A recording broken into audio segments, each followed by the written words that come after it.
Next one. Next slide. See, first thing that we are trying to say is ALF acting as a mini bank. So if we see like in SMID component and all the components, we try to give loans to the SHG groups. And we say that we'll do the interest subvention of 4% from that. The rest of the amount is given as loans to them. So we tried to do a small thing. We tried to make the ALF themselves as a bank. Why do you want to go to another bank for getting the loans? Why don't you start doing an internal lending among yourselves and develop a corpus among yourself so that you will be able to act as a bank and you will be having a funding among yourselves. So with the equity and with the RF and which was present in the SHG members, we motivated few ALFs, not SHGs, ALFs to start their internal lending. Because we know that even in the case of SEPI loans and SEPG loans which we are giving, there is a maturity period. After they have repaid their loans and after the maturity period is over, only they will be able to apply for the next loans. So with the internal lending, ALFs, few ALFs in the state has been transformed as bank, and total just with the internal lending itself, they have a corpus of 102.07 crores with them. And we have an ALF group which has a corpus of almost 85 lakhs with them. So this is one thing we saw that which might be able to replicate it in the next state. Next one. This is in coordination with the Health and Family Welfare Department of Government of Tamil Nadu. It's actually being conducted as a part of National Health Mission. So under National Health Mission, what we have done is our SHG groups, from the SHG groups which is present in the villages, our SHG members has been identified and they have been trained as health volunteers. And they are going and giving the health care at the doorsteps. They are doing the screening of all the BP and all issues at the doorsteps, and they are giving medicines to the members of the household, especially elderly members who are 45 plus age, and for the continuing period of 3 months.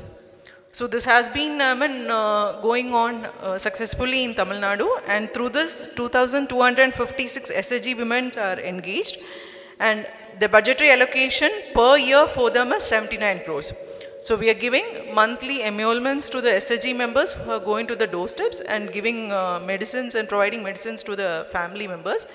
And this is a convergence which we have done with the health and family welfare. But so they act as health warriors. They earn a monthly income of 5,500, which is a part-time job for them. In addition to this, because of this, SHG members are being roped into many other health activities also. Like for sputum collection, phlegm collection and everything, now SHG members are being roped in. And one more thing that we noticed is, because of the close proximity that is available for the SHG members within the community, community is also starting to prefer them over the village health nurses. They have become almost like a first point of contact for any health issues that is happening in the villages. So now, this is one point whereby the community or the SHG members are earning. At the same time, if you see the family, they are having an annual monthly savings of nearly 3,500 to 4,000 per month. Because they don't have to approach the health center for their facilities. They don't have to go to the hospitals. Their primary checkup is being done at their doorstep. So through this, we have identified that how many families have been benefited. As of date, nearly 1.25 crore individuals have been benefited from this group. So it's a double prong this thing, in the sense that SHG members are earning a monthly income. At the same time, the family savings of the urban poor is also happening. So this is one Makkalai Thedi Maruthvam program that is happening in Tamil Nadu. Next one is Chief Minister's breakfast scheme. This was, already there is midday meals existing in almost all the states. We know that we are giving midday meals to the kids. But one thing that was noted prominently was that kids were coming late to school, or since in the urban areas especially, the poor kids are having their parents who are working. So most of them go early into the workforce. So either the kids, most of the kids were unfed, or they were not having their food or breakfast before coming to the school. So to get rid of this, what could be done was thought about, and we formulated a program whereby the healthy and nutritious breakfast would be given to the kids at the school itself. And this is mostly only in the urban areas, and which got extended further to the hilly areas. And now we are extending further to the other schools as well. So in this, the good part is the kitchen would be managed by only SHG groups. And that too, those SHG group would be mothers of the kids who are studying in the same school. So it's like, the SHG members have started acting as the kitchen management and preparing the food for the kids in the schools. And this one also, we have kept a cap, like if there is only 25 students in the school, only one mother would be doing the cooking. If there is more than 25 students, the number of mothers would be increased, or the number of SHG who's working would be increased. This is also just a 2-hour job. They have to just come in the morning, cook the food and go. All the utensils and all the things and even the structure that is needed for acting as an SHG kitchen or the breakfast kitchen is being provided by the government. They only come and cook the food and go. Even the procurement of the materials which is needed for cooking for them is also being done by the government. Only cooking is done by the SHG women. So once that is over, the SHG women can go back. So just for 2 hours of work, they are being paid for the money, whatever, for their working. So totally, as of now, 31,008 schools are covered, and it's basically for first to fifth standard only. So 15,75,900 students are getting covered. The budget for this per year, as of now, for this year, it is 404.1 crores. It varies depending upon the strength of the schools which is coming up in every year. So it's done as a convergence between social welfare and women empowerment department. We have 4,392 SHG women who are engaged in this, and each SHG member earns an amount of 3,500 per month for the 2-hour job that they are doing. So it's, it's again like a part-time job where we are trying to bring in a convergence with them. So next one. This is micro food processing enterprises. As we all were discussing, like, we know that the food sector is a major sector in all the urban areas. Food industry is one of the major industry which is very prominent in all the enterprising areas. So we try to identify SHG women who are into the food sector in their SHG work. Nearly 6,460 women SHG members were identified. This is not as an SHG group, but as an individual enterprise. So these women were identified, and seed money was given to them through the MSME department, and they were trained also in how to do the packaging, how to do their quality checking, and how to packet their foods, and how to even market their foods. This training was also given in addition to that. And food safety, in a fast track mode, we gave the food safety registration to all these individual women who are doing the enterprises. So all this 6,460 women SHGs have been identified, and they were trained in their quality food production, and they have given the food safety fast tagging also. FSSAI certifications were given to all these women, and then they went into the marketing of the products. This actually continuing group. And one more thing in this, even the root money which we are giving it not directly to the SHGs, but we are giving it to the ALF, who are in turn giving it to the SHGs. So that again becomes a seed money for the ALF also. ALF is doing it as an internal lending again to the SHGs. So that's again two-way beneficial, in the sense ALF gets some money back from them, in addition to that the interest which will be coming to them, as well as SHG members gets a seed money also. Through this we have made a study, and we understood that there has been a 25% increase of sales just because of this packaging and branding intervention. Because many of them prior to this were doing packaging in just polythene covers or something, and they didn't have any standard packaging practices, and even they didn't have FSSAI licenses. Even though they were into food production, most of the groups, most of the SHG women didn't have this. So just with this, with the improvement in the production of the quality and all, we noted that there's a 25% increase in the, sales increase for the women. Next one. This we are just talking about the resettlement tenements. In Chennai especially, we have 5 resettlement tenements which are major. So resettlement tenements means in one resettlement tenement itself, there are nearly 10,000 houses. That's the size of the resettlement tenements that we are talking about. So this is the intervention which we wanted to do in resettlement tenements, because they are the basic urban poor, if we see about. We just made a study of, need assessment survey of the entire resettlement tenement with a format like what is their skill set, what they have done, what is their requirement, what they have to do, what is the, how many youth are there, are they already engaged, if they are engaged in so, what is it they are engaged in, do they need help in further skilling process and everything. And we identified 1,987 youth who were identified, and they were trained also.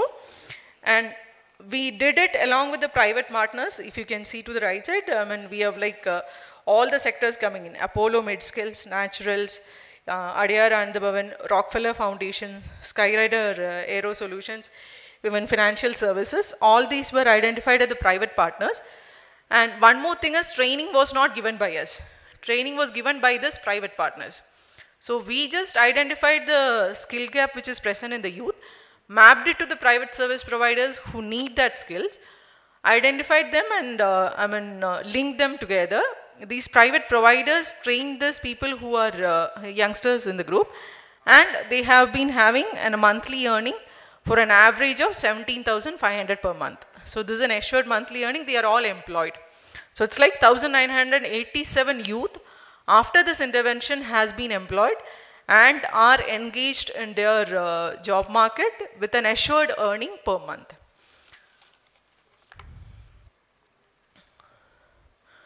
This is just small thing, SHG women in government business, it has become a common trend now in almost all the states, if I see. Because we are slowly tapping into the government business for the SHG women. We have seen it last in Orissa also, where it is successfully going on. Even in Kerala, if you see, there is a successful models of government business. So slowly we are tapping in that. Like every other program, we are making sure that a part of the project fund flows through the SHGs. So they can be either engaged in survey, or they can be engaged in further enumeration activities, or they may be engaged in further even implementation of the project itself. So, recently many departments like Differently Able Welfare Department, they are having a World Bank project called TN Rights. In this, we are using our SHG women only as enumerators. Even Chennai Metro Water, they are also engaged as enumerators. Even Municipal Administration Department, they are also, they have been engaged as enumerators. So, in almost all the programs, now what is happening is, since SHG women is the workforce who is available right now in the field in each ward or each municipality, if you say, we have been making sure that in all the government works that is happening, a part of the project flows to the SHG women household. See, yesterday also when we were talking about, we were saying that, okay, we are having many SHG workforce and SHG women, their products, but why, what is the digital things that we are able to do for them? Are we able to tap the digital platform for the SHG women? This is one thing we have done in Tamil Nadu. It's almost now in the portal mode. We are developing it into a app-based system with the help of World Bank as of now. So this is two things I'll say. One is Urban Serve. In Urban Serve, what we have done is, in all the corporations, we have identified the blue-collar jobs, which are the service sector jobs which is present over there, identified and mapped it. Nearly 45,300 service, 317 service professionals have been identified. That includes nearly 13,25,422 SHG members. So it's like their skill set coming from in every other service. Tailoring might be, they are into JCB operations, they are into plumbing, the electrician job, all such jobs has been identified and mapped it with their names, with their identity, and with their contact numbers. We have mapped it, and which is the place where they are available, and we have made it into a portal named as Urban Serve.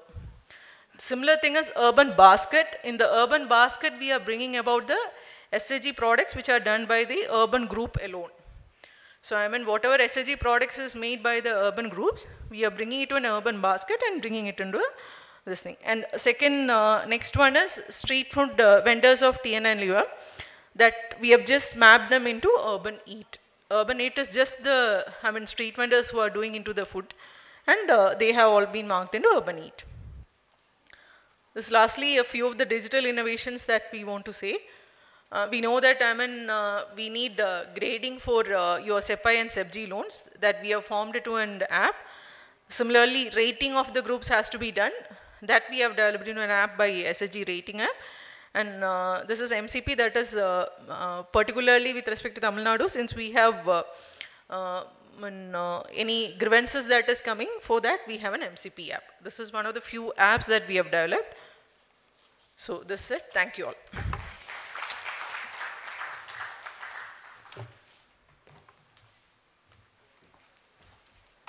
Thank you very much, ma'am, for your presentation. And apologies, there was a technical problem. And now we will call Kerala. So may I invite now Mr. Jahangir S., Program Officer, Arbam Kutumbashree, Kerala. Good morning, all. Respected Ajay sir, Shalini ma'am. Today, again my PPT.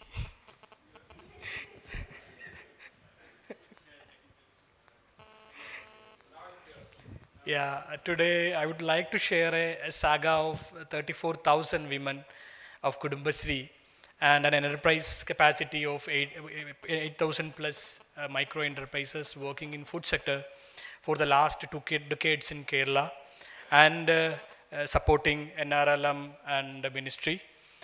Kudumbashree, as an introduction, most of you might be knowing that it is a network of 46 lakh women, one of the largest network of women in the world.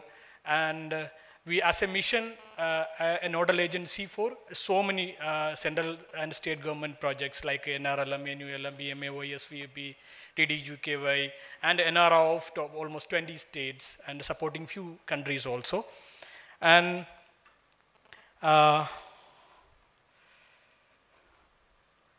again,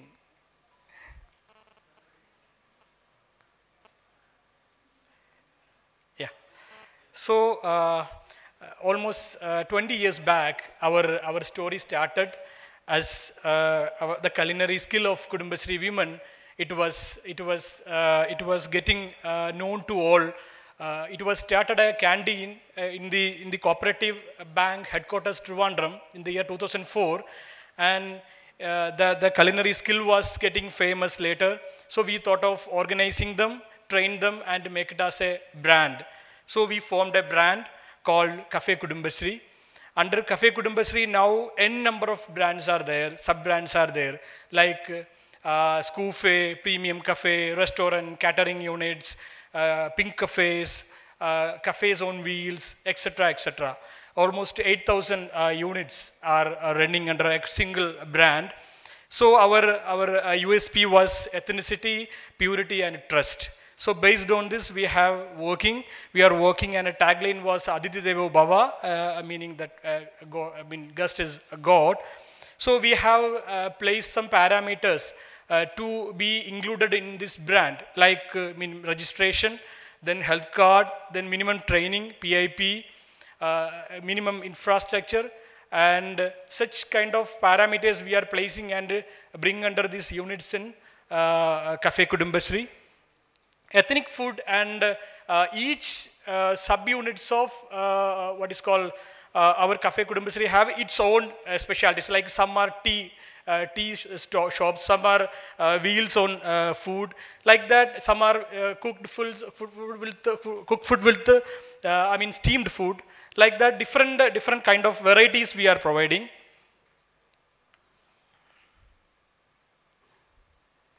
Yeah, this was our journey. Started in the year 1998, our Kudumbasri started, and 2004 I said the first unit of catering started. And we have formed a micro enterprises called IFRM. IFRM is micro enterprises formed from the Kudumbasri women, and we have taken them as our technical support agency for all the food sector units. And we have started training units in the year 2009, and later almost 30,000 units have been trained so far. Women have been trained so far, and as a brand it formed in the year 2013. So these are the sub products of Cafe Kudumbasri. Janagi hotels called budget hotels. We are providing 20 rupees meal, and more than 1.8 lakhs meals we are distributing per day.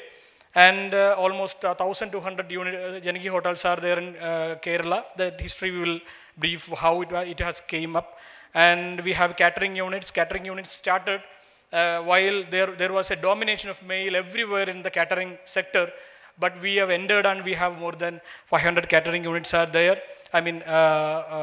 Women-centered catering units, and we have canteens, more than 500 canteen units are there. Recently we have started premium cafes, we have restaurants, pink cafes, food kiosks, and recent introduction is Scoofe, because schools are they are vulnerable to this kind of food. They are taking food from outside, buying nearby shops, so we are starting Scoofes nearby schools and normal restaurants also. So Janagi Hotel, budget hotels we have started in the year during COVID pandemic, because it was closed down everywhere. We have started budget hotels everywhere, more than 1,200 budget hotels we have started. And similarly we have based community kitchens also during COVID, but later it was closed after COVID pandemic. So we are getting support from LSGI. They are providing land and building, and we are providing 10 rupees subsidy. Now we have stopped the subsidy because almost all are self-sufficient now. So they are running themselves now. They are providing some other food also, like breakfast. It was meant for lunch actually, but now they are providing breakfast and dinner. And I said more than 1.8 lakhs meals are distributing per day. They are earning good income also. And Cafe Sri is a little bit above our Janagiya hotels. They have some sort of standard we have given, like minimum space, minimum hygienic conditions, their uniform, their price, everything. So accordingly, more than 288 cafes we have, and more than 2,000 women are getting livelihood. Pink cafes are basically it's a concept of food on wheels and tea shops also, both. So few food on wheels we have taken KSRTC buses, scrapped buses, and we have make it as food cafes. Then we have started tea shops also. More than 2,600 pink cafe tea shops we have. So that is specialities steamed food like idli, puttu, you might have heard, like steam cake. So these kind of local dishes or ethnic dishes we are providing under Pink Cafe. And cafes and restaurants are usual cafes, usual restaurants everywhere. You can find at least one cafe in each and every corner of Kerala. That is usual cafes and restaurants. That also we have more than 1,400 in number. And canteens, I said canteens, almost all the government offices and big training centers, establishments, we have canteens. Even in police headquarters, government secretariat, high court, each and every tahsils, municipal office, everywhere we have canteens. Government order also there. They can, without tender, we can give it to Kudumbasri units. They are running successfully, very cheap in price side and in good quality. So it's very famous also. In COVID time also, we were running all this, almost all these canteens. People were coming and having food. That also going successfully, getting good income. And catering units are very famous. Like if you are going for a 2020 match or G20 or whatever big events in Kerala, whatever be the events, even 10,000 or 50,000 is a crowd, Kudumbashree will be there. Today also our headlines in the newspaper was literature festival is happening at Thrissur, and our Kudumbashree is giving the food. So our catering units are very famous. We are taking big events like including marriages, private party, etc. More than 2,000 catering units are there, getting more than 10,000 women a livelihood. This is our new initiative. One is Kufe, I said, to get good food for kids nearby schools. We are starting just 2 districts. We have started. We are escalating this to the entire 14 district of Kerala. In a month, we will make that. Now 43 units are there, and premium cafe. You might have noticed, those who came to Kerala last Kochi workshop, they might have visited Guruvayur.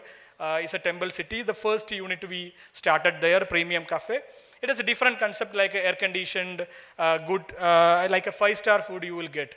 And in a very cheap price, like 100 rupees you get a meal from premium cafe, but they are earning more than 30,000 per day per head. So that is a good thing. So second premium cafe launched last month, and third one last week in Wayanad. It's a tourist city. So this is third one. We are planning, actually under a premium cafe, Kudumbashree is providing 20 lakhs from our side, and they are raising more than that. I mean almost 20 lakhs. They are also raising from various sources like our loan and all. Then our training, etc. we are providing. How Kudumbashree is supporting the system? Like that, we are giving, of course, GOT, EDP we are giving, because we have our own system called micro enterprise consultants, like MECs. So we are providing them EDP through them. And once it's coming to the loop, then IFRM is coming to picture, and we are providing professional support, professional training, marketing, PIP in all areas. PIP is giving in between in some intermittent intervals. So in otherwise, in enterprise development, we are providing so many other support, like financial support, a linkage loan, whatever loans are available. And Kudumbashree have its own some kind of loan support, like a technology upgradation fund, crisis management fund, revolving funds. So from Kudumbashree side, NRLM side, NULM side, we are supporting them financially. And hand-holding also, we have IFRM. It is our technical support agency. It's a Kudumbashree unit. So they are providing PAP and technical support. MECs are providing financially for preparing DPR, for bank linkage, for minimum 5 days training. These are coming under EDP through our micro enterprise consultants. For accounting purpose, we have our own accounting system, Kudumbashree units called CAS, Kudumbashree Account and Audit Service Society. It is a micro enterprises run by Kudumbashree women, trained Kudumbashree women. They are getting trained through chartered accountants. They are providing the support for accounting and financial support. Then marketing support, we have a separate market wing under the Kudumbashree head office, and we are providing Saras and Food Festival support. So they got the recognition now, and they are self-sustainable. And it is whenever there is a pandemic or there is a flood, even 2018 we have seen all the flood relief camps were run by Kudumbashree women. And in pandemic also, we cooked the food and brought everything near to their home and provided support. Large level events, whatever be the events, everywhere throughout Kerala, Kudumbashree the first name. And even melas and all, there will be always will be a huge rush. And we are providing 34,000 women livelihood. And this is the second largest micro enterprise of Kudumbashree, because first one was, we have given the presentation regarding Haritha Karma Sena. It's in sanitation sector, in urban local bodies and rural local bodies. That was presented last Kochi workshop. This is the second one. They are more than 40,000. This is 35,000 women are working under this and earning a good in financial support also. And it is scaling up a model. Some milestones like IFRM is an established system, and they are supporting almost some of our states, and as an NRO for many states in food sector. And MEC is a model. Now it has been adopted by NRLM, and it was initially piloted in 5 states, now escalated to all the state. as part of NRLM, our MEC system. Cafe Kudumbashree and IFRA model was also adopted, and it is being implemented in 5 states, and other states are also coming forward. And even India Food Court in Saras also, we are preparing the food courts, we are supporting them, and we are bringing micro enterprises from all over the state. So this is our a simple model of Kudumbashree Cafe as a brand. Thank you.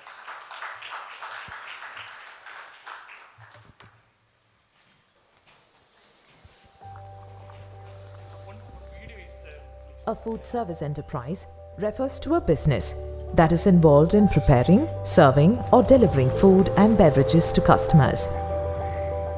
These enterprises vary significantly based on the type of food being offered, the service format, target audience, and operational structure. Women play a significant role, their influence extending from entrepreneurial ventures and managerial positions to culinary arts and service delivery. Here are a few examples of food service enterprise models operated by women from Kudumbashree NHGs.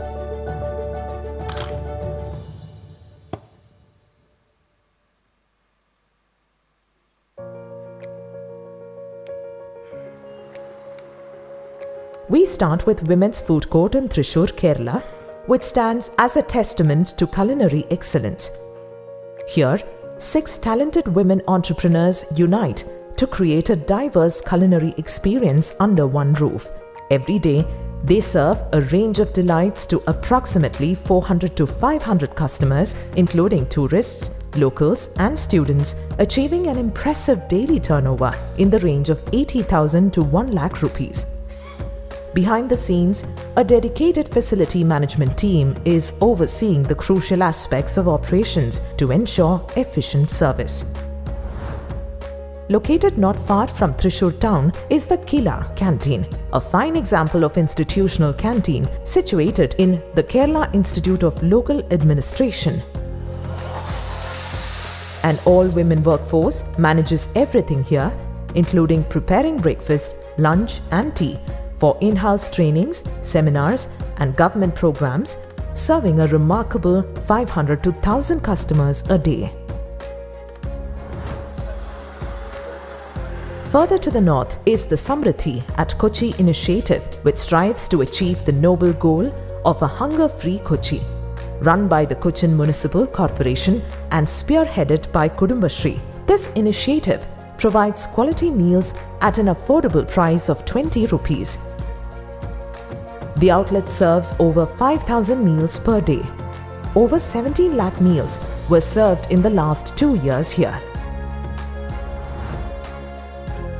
Our next model is slightly different from what we have seen so far.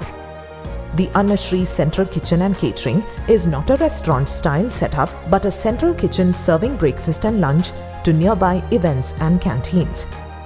It has a capacity to cater to around 20,000 people a day. Units like these require minimal or no seating areas, and food wastage is minimum, making catering units one of the safest ventures to start and operate.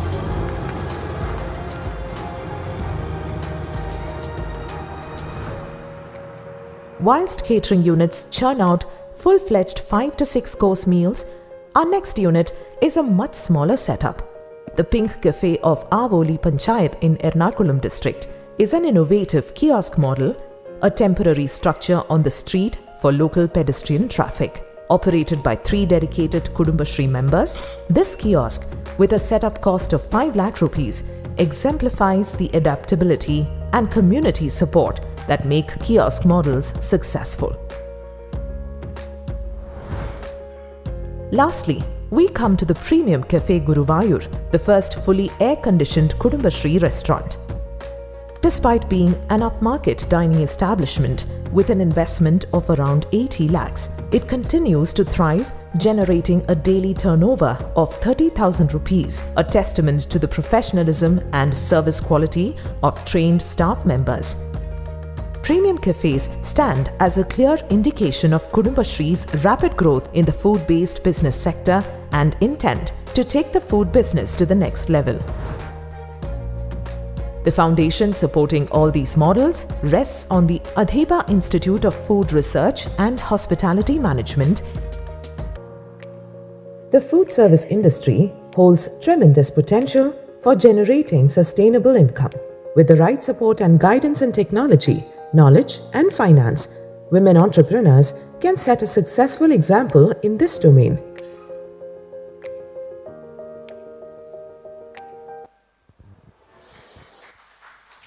It's very informative audiovisual, and thank you, sir, for your presentation, and very informative this audiovisual. Now may I invite Mr. Arghya Ghosh, Joint State Mission Director, State Urban Livelihoods Mission, West Bengal, for your presentation, sir.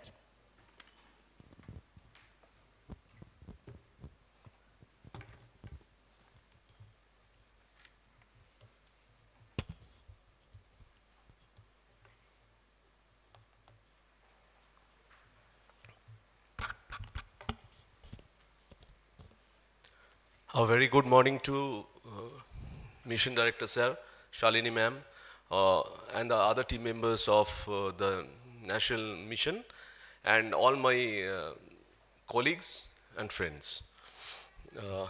I feel really fortunate to address such a learned audience in front of me. My sincere thanks to the mission for giving me this opportunity. And I must tell that we are getting excellent support from the National Mission to carry forward our program for empowering women. I also extend my sincere thanks to the Jharkhand State Mission and also the UNDP for organizing such a beautiful session and workshop with very versatile contents and lectures.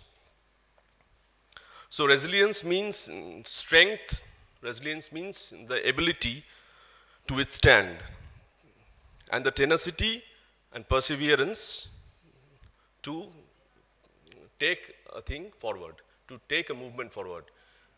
I'm telling about the SEG movement. We all deal with poor urban SEG women, so it is the resilience that is extremely needed to take it forward. These are the basic figure that is, we have involved about 10.5 lakh women. They formed about 87,443 groups. We have about 2995 wards, and we have already formed 2834 area level federations.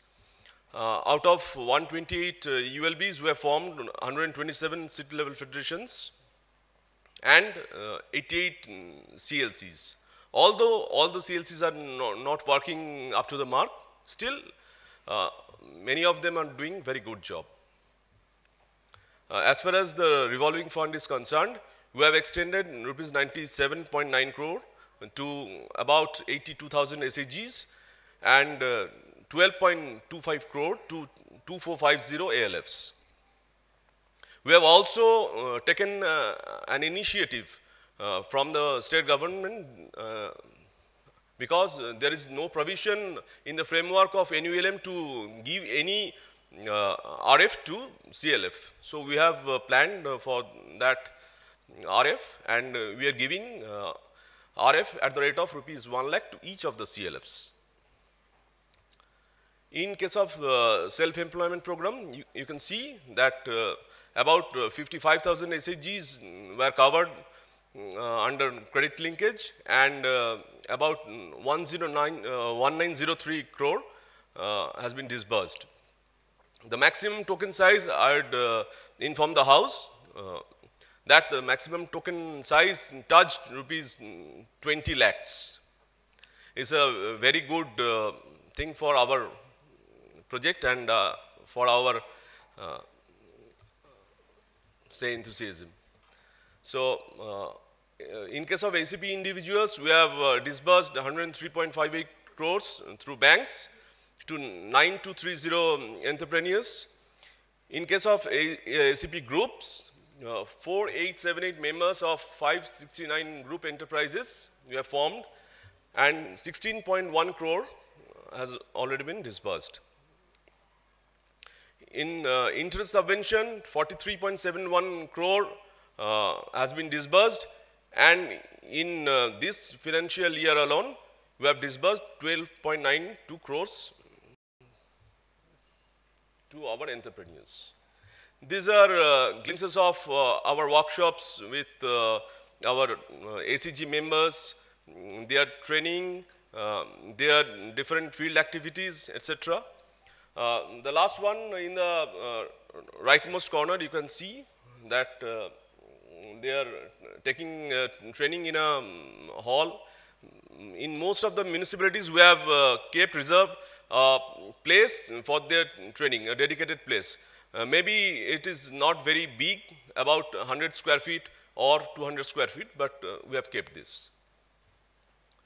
Now, I'd like to inform the House that in case of shelter for urban homeless, you have engaged 37 ALFs or CLFs for managing shelters. We have a mandate of establishing and making functional 109 shelters as far as our affirmation of the CS in the year 2018. As of now, out of 109, we have sanctioned 99 PSCs through 99 shelters through our project sanction committee, and out of them 62 are functional and 34 shelters are under construction. Soon we are having another 3 shelter functional by this month or so. So 37 shelter management bodies are run by the ALF or CLFs. You can see the facilities. I do not want to spell out this and take much time. Out of the inmates we are having a present occupancy of 1996, total capacity is 3377, and we have involved in different livelihood activities 887 inmates. Some people are aged infirm. We have engaged some local NGOs or Ramakrishna Mission to train them in making some rakhis or small handicraft things that they can make sitting at their own bed. So that we are trying to proliferate, and we have extended different government schemes, different social security schemes as per their entitlement to 1012 beneficiaries by opening their bank account, in different cases giving them identity documents, providing them, because a few of inmates do not possess their any identity document such as elector's photo identity card or Aadhaar, etc. So we can tell that we are ensuring that in every shelter there is a checkup for every inmate monthly. It is a mandatory checkup. We are taking up the follow-up treatment. This is not directly linked with livelihood, but this is absolutely linked with best practices. And for guaranteeing right to education, we are arranging preschooling, the locally known as Khichdi School, the ICDS setup, and we are engaging them in the age appropriate class. And upholding the principle of right to life, we are conducting regular night survey for identifying homeless persons and bring them into the fold of shelter and provide them shelter over their heads. Now people's participation are increasing, and they are celebrating their important events, their family events at the shelters, and sponsoring some food, clothes, and even some gadgets to maintain the shelter better. We have engaged a third-party quality monitoring agency through nomination basis. The renowned universities were invited to make presentation and bid for, and we have selected Presidency University, sir, and they are doing the third-party quality monitoring. They have already submitted a report, and we have sent the report to the ministry also, sir. These are the model shelters. We are giving a mural in the front right side. Spacious locations are being selected now. Earlier, ULBs used to select the place adjacent to dump site, but now the view is changing, the lookout is changing. These are all functional shelters. This is of Ranaghat municipality. The earlier one was of Jangipur. This is a figure of ESTP. Out of about 1 lakh persons trained, 1 lakh ACG members trained, we have provided 56,807 candidates, some employment or self-employment. 7167 candidates chosen for wage employment, and 392, although the figure is very less, earlier EDP was taken place of 392 ACGs, and now we are planning for another 1,000 by this year end. These are the areas of convergence we have planned with NUHM, with PMAY, with Swachh Bharat Mission, with different e-governance and municipal services provided from our department and from other departments also, the MSME department, and of course with the Sarva Shiksha Mission.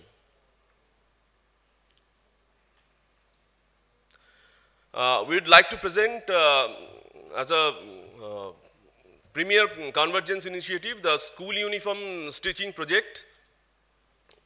Last year, about 23,000 SEG members were involved in the project, and total amount of wage they have earned is about 37 crores.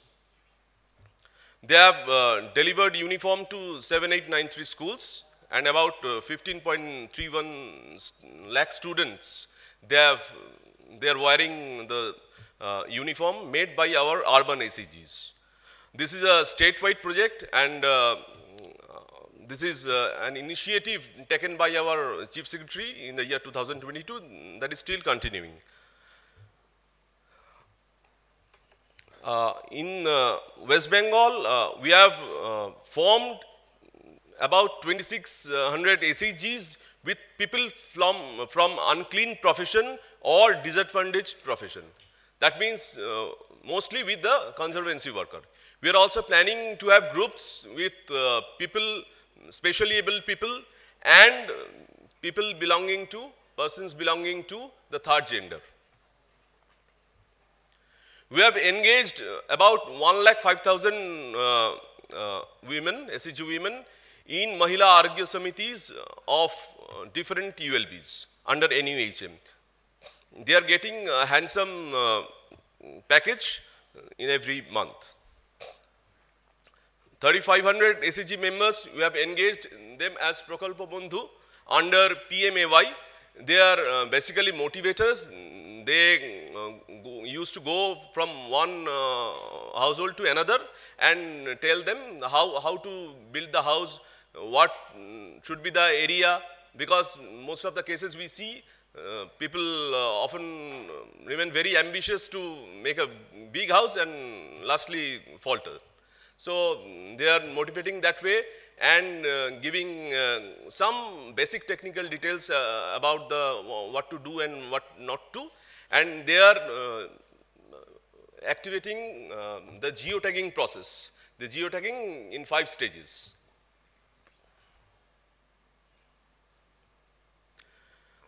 These are various livelihood generation initiatives in our offices and different government offices and the ULBs themselves.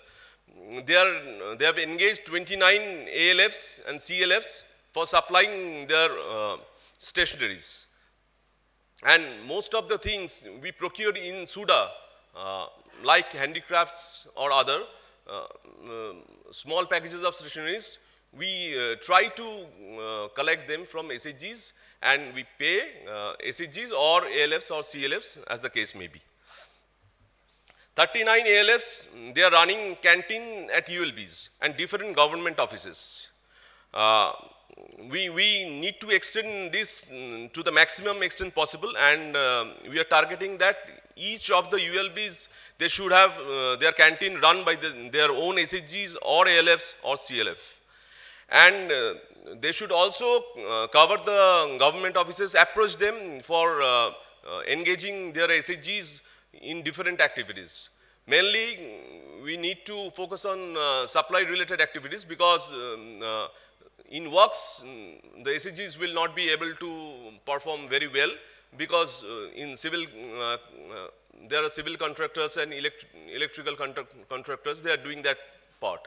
So, in this field, that is the supply field, we need to make a policy. We need to have a policy that we should prefer our SHGs, and a preferential treatment policy should be formulated.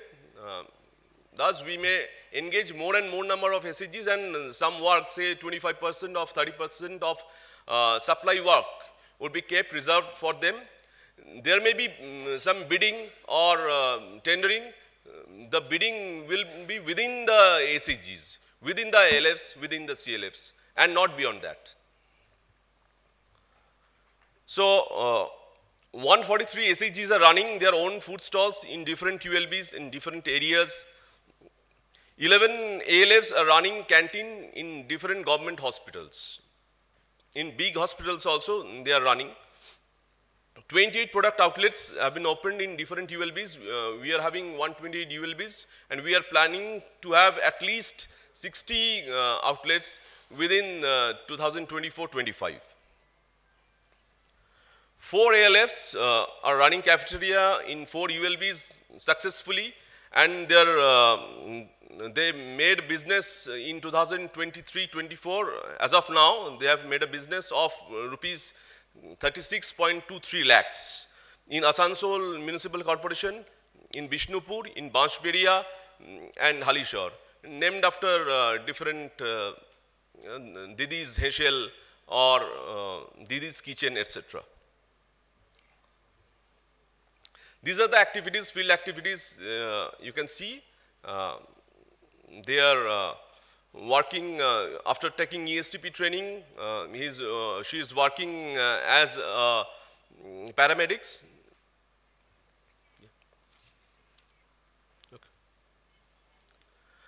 One initiative, that is Ma Canteen, the unique initiative taken by the government of West Bengal.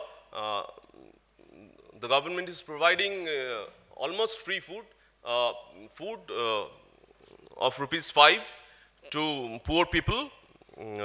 Thali contains dal, sabji, and a boiled egg or egg curry with rice. So, the government is charging rupees 5, and the other part is subsidized by the government. This is the school uniform stitching project. This is the figures we have already discussed.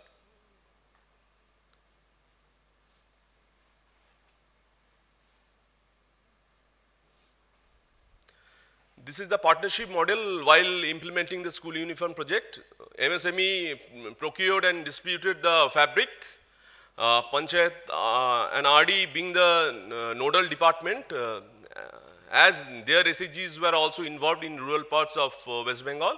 So, they were made the nodal agency. School uniform is the project where school education department plays a leading role. In their portal, through their portal, we collect the number of students. After that, we take measurement through our SHG Didis, and thereafter supplying uniform to every school and madrasas. We have taken an initiative to track livelihood of every single SEG members through SEG Livelihood Activity Monitoring Portal. This has been developed in-house and without involving any extra cost. Our State Mission Manager, Amit, he is instrumental in this project. He has done good contribution. So, here we will track SEGs and SEG members as far as their skill requirement, their training requirement, already they have what skill they are having, and also the capital needs of each and every SEG members. We'll also monitor through this portal timely extension of RF, credit linkage, etc. When these are not being given in a timely manner, alert will be generated and red mark will be generated so that it may be tracked. Meeting up marketing challenge is a huge challenge for SEGs. We need to develop a plan for that, and costing of product, we need to focus on that, because most of the cases we lag behind in comparison to other big players in the market in this aspect. So what I told that the preferential treatment for SEGs and institutions for procurement policy, this is required. This is the need of the hour. Apparel come workshop come training facility. Sir has already visited tailoring workshop, and we propose that some workshop maybe workplace may be arranged in each and every ULB to facilitate them. Some ambitious project is also there in our mind, e-marketplace for SEG product. We are already cataloging the products, and about 115 products have already been cataloged in the state. And last of all, we need a state emporium for exhibition and sale of SEG products, so that they can exhibit their product and have better channel of marketing their products. Another initiative is being taken that every SEG account is being audited by them only. Community auditors are being introduced in association with Institute of Cost Accountants of India. They will train up some SEG members who are either graduate or 12 pass with commerce as their subject, and they will be auditing other SEG's account, or it may be a cross auditing of one ULB to another. And we are also about to formulate a seamless convergence policy like Kudumbashree to generate more and more employment for our SEGs and to promote them for a better future. So, empowering women is empowering the nation. Thanks.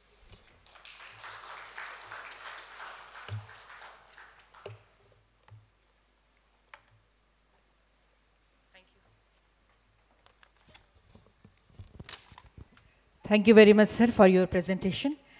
And keeping track of time, it's kind request to next speakers to please limit your presentation to 5 to 7 minutes, sir.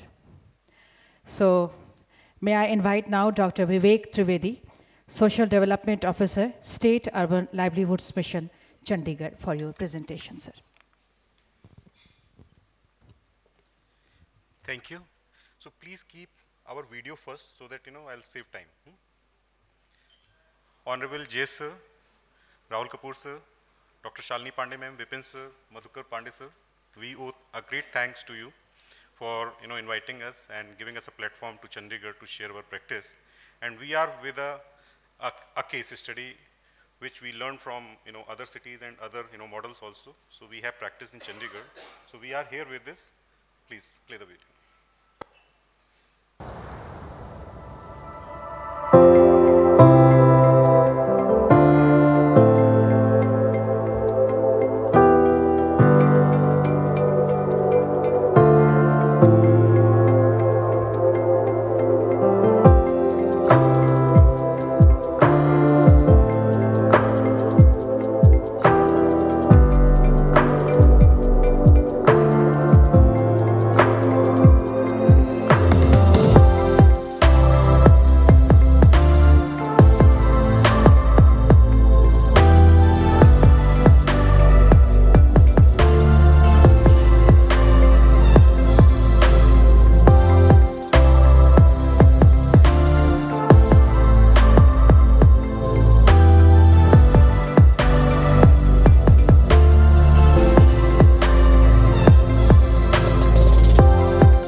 हमें स्वच्छ निगम भारत की तरफ से बहुत अच्छा काम दिया गया है। जो कि वेस्ट फूल होते हैं जो कि मंदिरों में चढ़े जाते हैं, वहाँ से हमारे को फूल आते हैं और उनसे हम कई चीज़ें बनाते हैं, जैसे दिए हो गए, अगरबत्ती होगी, धूप बत्ती वगैरह होगी। एमसी वालों ने हमें मशीन भी दी है फूलों को पीसने के लिए, उससे हम मसाला बनाते हैं। एक ग्रुप को फूल सुखाने का काम दिया है, एक को पीसने का दिया है और एक धूप बत्ती बनाता है, एक दिए का काम दिया गया है।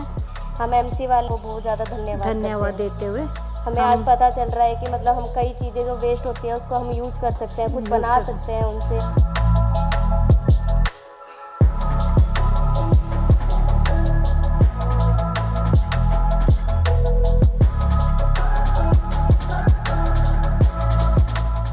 म्यूनिसिपल कॉरपोरेशन के तरफ से इनको ये ट्रेनिंग दिया गया है कि हमारा जो मंदिर से वेस्ट आता है वो ये फ्लावर, उसको हमने कंप्रेस किया है एंड उससे हम ये ब्यूटीफुल आर्टिकल्स बना रहे हैं। आप दिखाइए, ये देखिए, अब ये कलर कर रहे हैं इसको और इसमें इन्होंने ये फ्लावर लगाया है। They are making it a coaster like this. आपका ऐसा बन जाएगा ना, ये इन्होंने कलर किया है। हमारे इस काम का नाम अर्पण दिया गया है।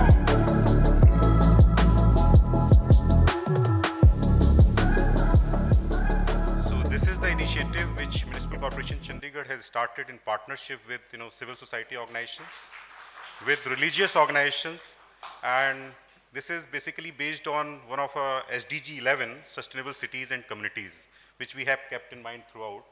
And this project name and initiative name is Arpan Samarpan, मतलब जो भी फूल का वेस्ट हम चढ़ा रहे हैं और डंपिंग ग्राउंड तक जा रहा है, उससे जो है हम अपना मतलब एक नया प्रोडक्ट तैयार करके सस्टेनेबिलिटी की तरफ एक कदम है। और ये जॉइंट इनिशिएटिव है TNULM एंड स्वच्छ Bharat mission and RRR based strategy of sustainable development. So next here, so if we go into the background of this initiative, how this has been conceived at Chandigarh, initially we had a survey and study on solid waste part collection. So we found that 450 kg of floral waste is being generated through temples, banquet halls, and florists in Chandigarh. Previously, this waste was going to dumping site on daily basis in the dump. And later, we mapped the sites also. We come up with 40 sites in the city, including all these institutions, which are generating, and they were not having any, at their level, any practice to dispose this waste. And कोई separate नई collection unit भी नहीं था. And I told you the SDG 11 is the core crux behind this initiative. And there were few objectives which we have come across, keeping in mind, I told you earlier the SDG 11. The second one is sustainable management of floral waste. We should come up with any product out of this. This was the intent. And cash from trash, this was also one of the objective. So that, those women or those SHGs who are being involved in this, they should have some financial aspects also so that they can get motivation and continue this practice. And capacity building was also one of the initiatives so that they should learn, adopt some, kind of social enterprise and coming up with some, good financial and marketing model also. And the final objective which we were having in mind was keeping, our sanctity intact. When we worship in temples or any religious institution, we used to play our part by simply, offering our, prayers through floral. But we don't know what happened to these, what we are offer in the temples. So this was the religious sentiment and belief. This was our, core objective also. And how this Arpan evolved. Initially, we started with 4 SHGs. It means 40 women. And we have given them options, like many areas where they can intervene. Because SHGs initially don't have the, mindset ki which area they should go for, which activity they should promote. So we offer them many practices. So 4 SHGs have finally agreed to go for this, initiative. But there was a concern like how much time they will be paying daily basis and who will bear the cost. And somehow, we don't have kind of, initial employment like, we will pay salaries. So we engaged religious institution and they offered us the space and we identified these SHG women from a locality where, there's a no transportation cost.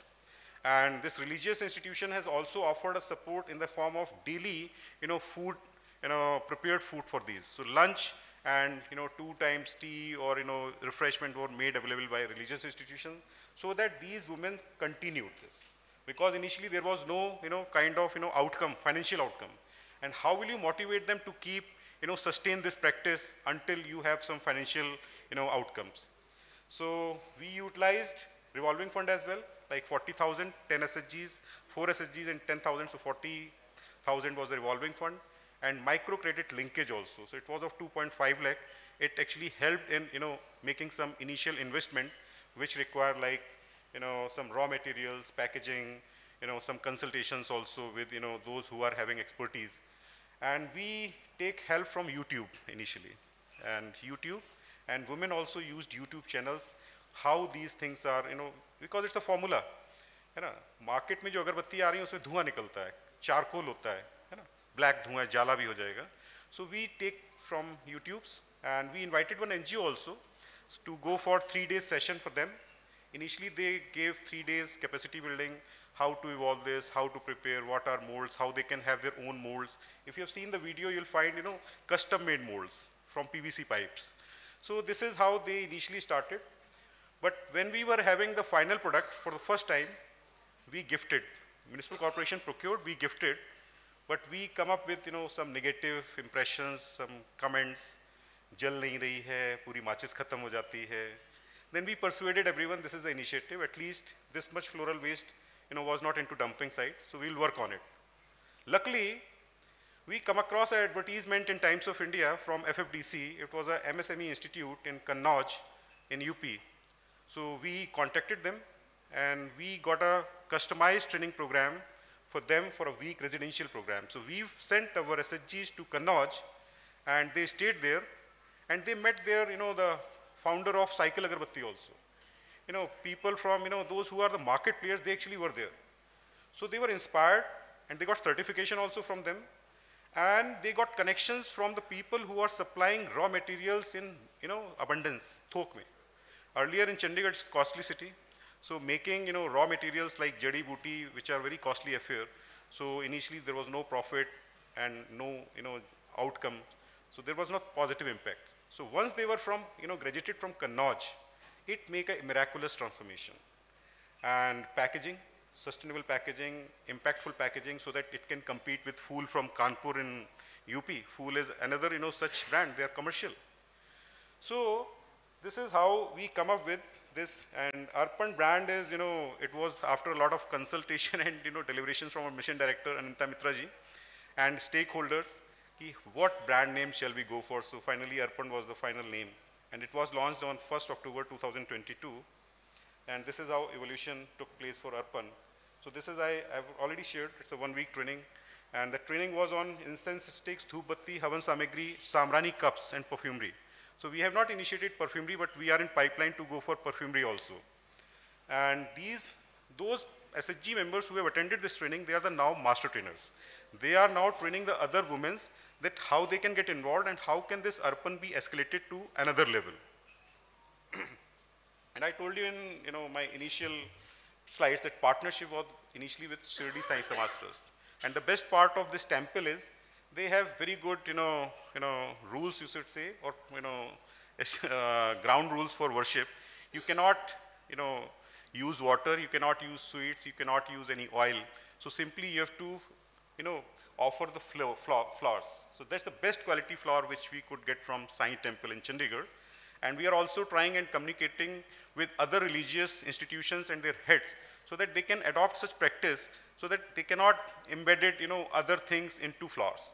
So that once it is used, can be reused again with full quality.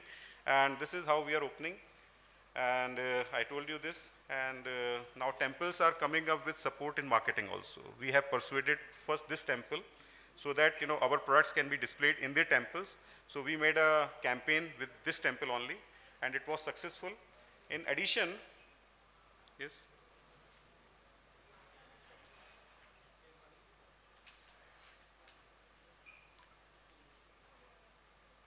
What's the problem with this? Okay.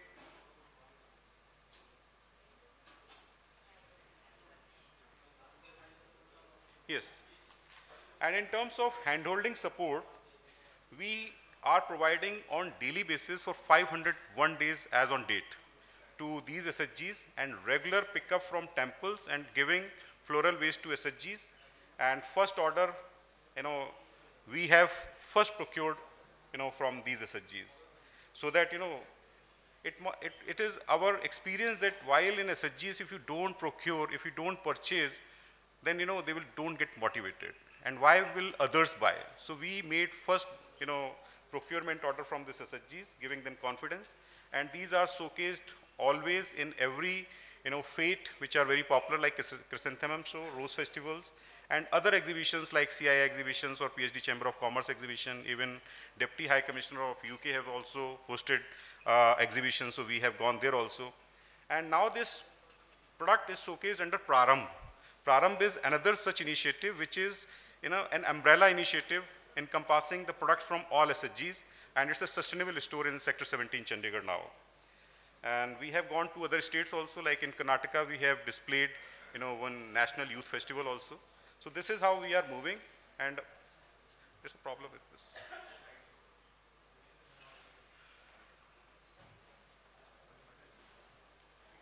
No, it's not going.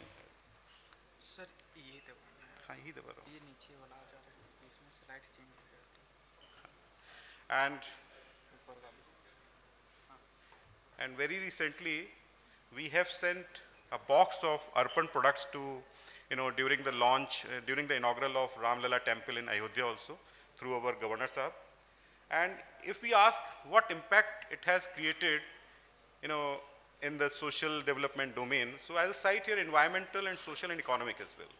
It has no doubt reduced carbon footprint, and till date it has restricted 225 tons of floral waste going to landfill, and scientific processing of floral waste. And if we talk of social impacts, then it has no doubt in preserving the religious sentiments as well.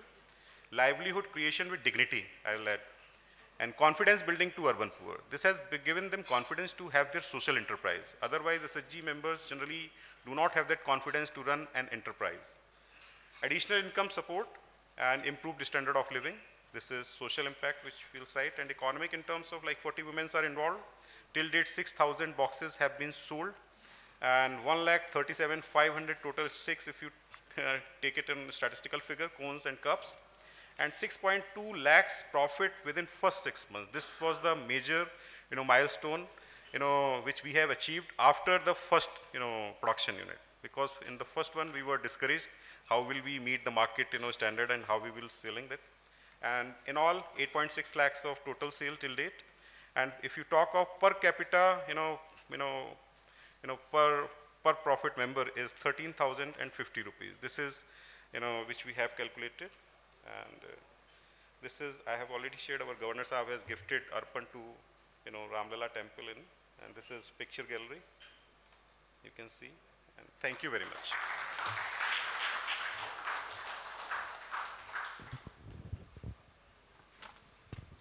Thank you very much, sir, for your presentation. And now, may I invite Mr. Sanjeev Pandey, Team Leader, Urban Development Department, Bihar, for your presentation, sir. Thank you, ma'am. संयुक्त सचिव महोदय को, निदेशक महोदया को, और हमारे आवासन विभाग मंत्रालय के सभी अधिकारियों को प्रणाम। इसके साथ हमारा प्रेजेंटेशन बहुत छोटा है, बट फिर भी अंत में आने का थोड़ा सा नुकसान है क्योंकि हमको समय कम मिला है। वैसे भी बिहार को समय कम मिलता है, ये बिहार की त्रासदी है, लेकिन हम इसे लड़ते रहेंगे। Thank you. जैसा कि आप सब लोग जानते हैं कि बिहार जो हमारा राज्य है वो नारी सशक्तिकरण के लिए देश के अन्य राज्यों से में अग्रणी रहा है। जीविका इसका एक उदाहरण है। 35% आरक्षण सभी विभागों में सभी जगह पर सब महिलाओं को देना उसका एक उदाहरण है। इसी के साथ हम अपना प्रेजेंटेशन प्रस्तुतिकरण, छोटा सा ही प्रस्तुतिकरण है, वो शुरू करेंगे। Next please. सर, इसमें हमारा था कि जो शेल्टर फॉर अर्बन होमलेस हैं, जो आश्रय विहीनों के लिए आश्रय स्थल बनाए जा रहे हैं, उसमें महिलाओं की भागीदारी या जिसको हम बोलते हैं लोकल कम्युनिटीज़ की भागीदारी कैसे अश्योर करेंगे।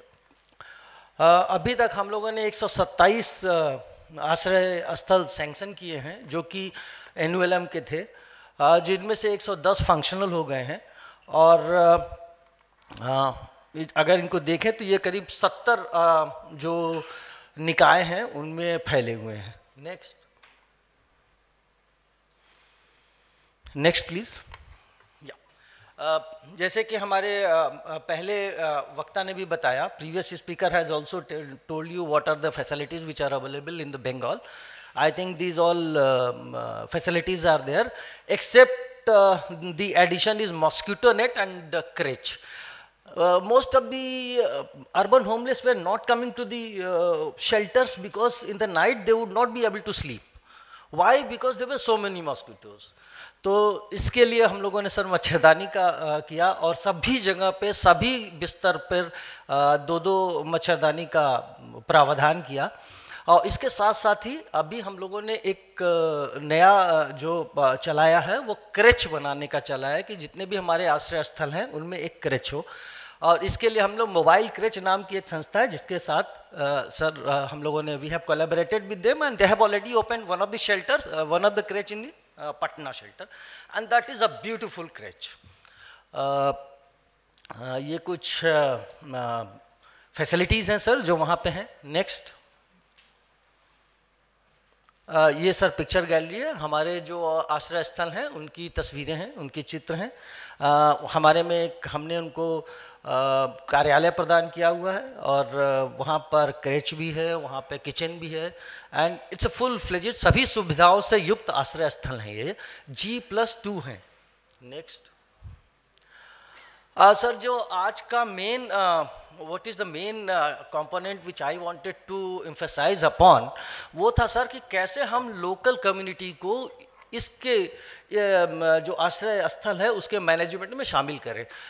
2015-16 में सर जब पहली बार हमारा आश्रय स्थल, पहला आश्रय स्थल NULM का बन के आया, तो सरकार ने निर्णय लिया कि इसका जो मैनेजमेंट है, जो प्रबंधन है, वो हम एरिया लेवल फेडरेशन है उसको देंगे। इसके लिए हम लोगों ने उस वार्ड के एरिया लेवल फेडरेशन को, जहाँ पे कि ये अवस्थित था, उस वहाँ के एरिया लेवल फेडरेशन को we handed it over to them, we trained them, and we not only handed it over to them the management, but we also gave them all the things like procurement. आपको वहाँ पे क्या चीज़ें लानी है वो हमारी महिलाओं ने किया। आप वहाँ पे किसको रिक्रूट करेंगे, हमारी महिला ने किया। आप वहाँ पे जो मैनेजर हैं, केयर टेकर हैं, वो SHG की महिलाएं हैं। वहाँ का अकाउंटिंग कौन करता है, SHG की महिलाएं करती। The entire thing which was being done by the urban local bodies and authorities earlier now being given to the SHGs। उसका बहुत इम्पैक्ट पड़ा सर, और हमको, हमारे सरकार को भी लगा, हमारे माननीय मंत्री जी को लगा, माननीय सचिव को लगा कि महिलाएं यदि घर अपना इतना अच्छा प्रबंध कर सकती हैं, तो इसको भी तो हम शेल्टर होम ही बोल रहे हैं। somehow or other this is also home. So when it goes into the hands of the women, I think it is better managed. और इसलिए सर हम लोगों ने इसको we gave it to the उसके बाद आया कि इतना पैसा ये लोग हैंडल करेंगे तो कैसे करेंगे, तो we have to institutionalise them. तो जितने भी ये सेल्फ हेल्प ग्रुप हैं सर, ये सभी हम इन लोगों को हमने कोऑपरेटिव में तब्दील कर दिया है। Actually now they are not area level federations, now they are cooperatives. So ये खाली हमारे SUH के फंड को ही मैनेज नहीं कर रहे हैं, बल्कि और स्कीम्स को भी सर कर रहे हैं। तो that was the point where we started enabling them. Next, जैसे सर हमने यहाँ बताया कि what are the roles and responsibility जो कि इससे संबंधित है, जो कि आश्रय स्थल के प्रबंधन से के संबंध में है सर। उसमें सबसे पहला इनको रिक्रूटमेंट करना, उनकी ट्रेनिंग करना, उनको जितना भी हम इनको पैसा देते हैं सर उस पैसे का मैनेजमेंट करना, रोजमर्रा की का जो बजट है उसको मैनेज करना, और साथ ही साथ जो एनुअल और मंथली इनकी रिक्वायरमेंट्स हैं उसको भी ये लोग मैनेज करते हैं। पूरा मेंटेनेंस, जो 50 बेड का 3 फ्लोर का जो आश्रय स्थल है उसकी साफ सफाई से लेकर के, और उसमें पानी आना से लेकर, इलेक्ट्रिसिटी से लेकर, फैसिलिटीज से लेकर सारा कुछ सर यही लोग मैनेज करते हैं। और उसमें क्लीनलीनेस है कि नहीं, डिसिप्लिन है कि नहीं, कोई पी के तो नहीं आया, कोई बदमाशी तो नहीं करे, ये सारी चीज़ें भी हमारी महिलाएं ही देखती हैं। और 3 महिलाएं हैं, रात में भी महिला केयर टेकर है, दिन में भी महिला केयर टेकर है, और दोपहर में 8 आवर्स का उनका है। सो दे आर ब्रेव इनफ। वहाँ कौन आता है, वहाँ पे आश्रय विहीन लोग आते हैं जिनको शायद वो जानते भी ना हो, उनसे हम ID भी नहीं लेते हैं, हम उनको पहचानते भी नहीं हैं, फिर भी हमारी महिलाएं वहाँ पर उसको मैनेज करती हैं, और आज तक एक भी शिकायत नहीं आई है। Next please. ये कुछ आगे है जिसमें वो मदद करती हैं, कंडक्ट करती हैं, इस पे ज़्यादा जाने की जरूरत नहीं है, I think it is already there. Next please. अब हम बोले एक राज्य की तरह से, तो लगता है कि सभी राज्य अपना अपना जो प्रोग्राम चला रहे हैं अच्छा ही कहते होंगे, अच्छा ही चला रहे होंगे, लेकिन हमारे यहाँ पे सर शेल्टर मैनेजमेंट कमेटी जो माननीय उच्च न्यायालय के आदेश से गठित हुई है, उसकी हम 32 बार मीटिंग करा चुके हैं अब तक, जब से सुप्रीम कोर्ट का ऐसा निर्देश आया था। और हर बार वो लोग बहुत ही कड़ाई से सर इसका रिव्यू करते हैं, और हमारी जो महिलाएं जो इन आश्रय स्थलों का देखरेख कर रही हैं, प्रबंध कर रही हैं, उनकी तरफ से एक भी शिकायत जो हमारी कमेटी है सर वो विभाग के लिए काफ़ी डांटती है, विभाग को बोलती है कि आपने ये किया नहीं, वो नहीं किया, लेकिन जो प्रबंधन समिति है, जो प्रबंध कर रहे हैं, उनके आज तक कोई भी बुराई मतलब कोई भी शिकायत हमारी, जबकि हमारी टीम जो सुप्रीम कोर्ट की टीम है वो आश्रय स्थल पे जाती है, उनसे बातें करती हैं, और मुझे बताते हुए खुशी हो रही है सर कि जो हमारी महिलाएं हैं, which I mean you know Bihar is a poor state, और वहाँ की जो SHG की महिलाएं हैं वो पुअरेस्ट ऑफ पुअर है, शायद बोल भी नहीं पाती थी ठीक से, लेकिन वो जो आश्रय स्थल का जो प्रबंधन है उस सुप्रीम कोर्ट की टीम के सामने उसको इतना अच्छा प्रेजेंट करते हैं सर, और वो उनको जो भी चीज़ें पूछते हैं वो उनको बताते हैं, दे एक्सप्लेन इट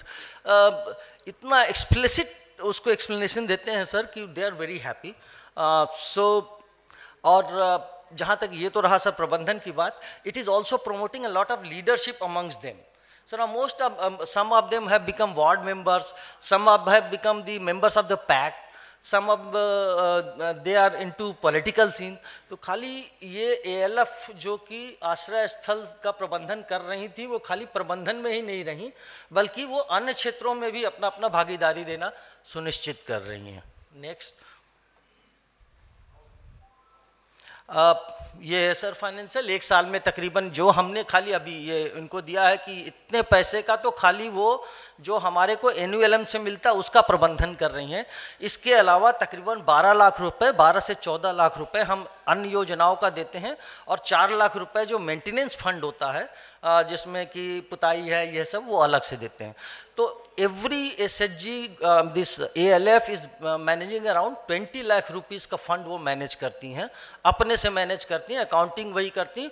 और आपको सर आश्चर्य होगा कि निकाय से हमको यूटिलाइजेशन सर्टिफिकेट मांगना पड़ता है, लेकिन ये ALF की जो महिलाएं हैं या ALF जो प्रबंधन जो कर रही हैं, वो अपने आप हमको यूटिलाइजेशन सर्टिफिकेट दे देती हैं, अपने से बना के दे देती हैं। तो ये है। नेक्स्ट प्लीज सर, ये था। Thank you very much for calling us here and giving us an opportunity to present. And sir ये काफ़ी स्टेट्स ने इसको अब, क्योंकि हम ये 4 साल से पैशनेटली इसको सोच रहे थे कि इसको रेप्लिकेट करें, and I think some of the states have also started replicating the same model. Thank you very much sir. बहुत बहुत धन्यवाद सर आपके प्रेजेंटेशन के लिए। And now it's time to present memento, and may I request Dr. Jeevan Jyoti, Team Lead, TSU Day and ULM, to present mementos to our all speakers today. We have with us our all speakers. First, तालियां भी आपकी ओर से हों। Mr. Sanjeev Pandey, Team Leader, Urban Development Department, Bihar, presenting memento.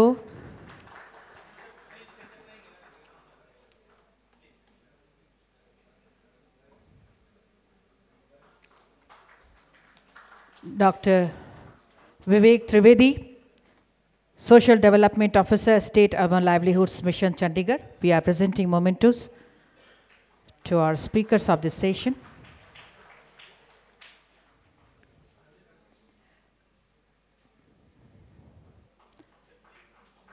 Mr. Argya Ghosh, Joint State Mission Director, State Urban Livelihoods Mission, West Bengal.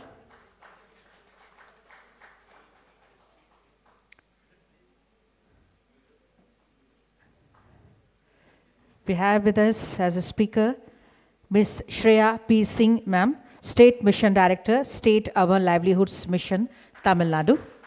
We are presenting.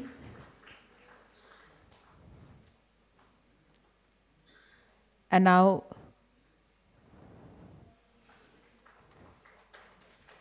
presenting memento to Mr. Jahangir S., Program Officer, Urban Kutumbashri, Kerala.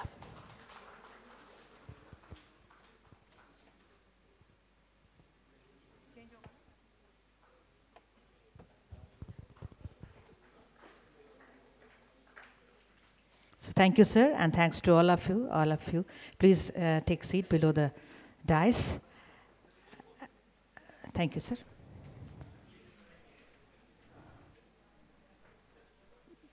It's a group photo.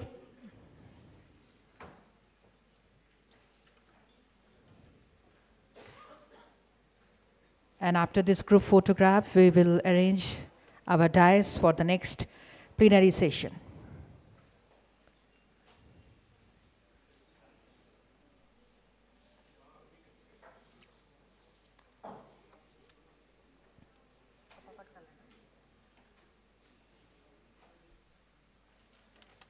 Thank you, sir. Now we will start just in a few minutes our plenary session, Strengthening Philanthropy for Urban Livelihoods Promotion. This session will primarily focus on the role of philanthropy and international foundation in addressing issues of urban poverty, including insights from previous investments and priority areas for the future. The way forward in terms of working closely with the government, CSOs and the private sector, along with the potential of innovative financial instruments such as impact bonds to promote women-led urban livelihoods will also discussed. So, we are ready to call upon the dais our speakers today. First of all, may I invite Mr. Amit Kumar, तालियों के साथ स्वागत करें, Head Sustainable and Inclusive Growth, UNDP, India. He leads the inclusive growth portfolio which encompasses policy and programmatic response. Now, may I invite Ms. Shalja Mehta, Director, Dastra Foundation. She began her role at Dastra as a lead of the 10 to 19 Adolescents Collaborative, and she works on issues related to gender. And now may I invite our next speaker, Ms. Sonali Jain, Director, the Nuj Institute. She is an entrepreneur in residence at the Nuj Institute, working of tech-first solutions for making self-employment a sustainable source of livelihood for urban poverty elevation. And may I call upon the next speaker, Ms. Shikha Srivastav, Urban Head, Urban Poverty Elevation, Tata Trust. She covers a range of urban issues, affordable housing, basic services, governance, and internal migration. And our next speaker of this session is Mr. J. Raghuraman. तालियों के साथ स्वागत करें, J. Raghuraman, Head Construction and Skill Training Institute, Larsen and Toubro, and he has a total 25 plus years of experience in the Indian construction industry under civil engineering professionals. So let's start this session. तो सबसे पहले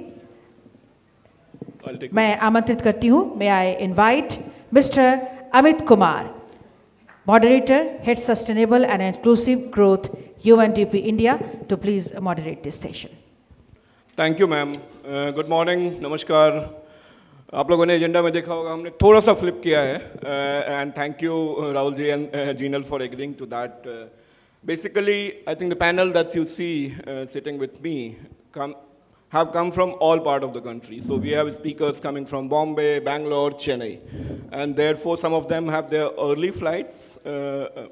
It's last 1.5 days almost.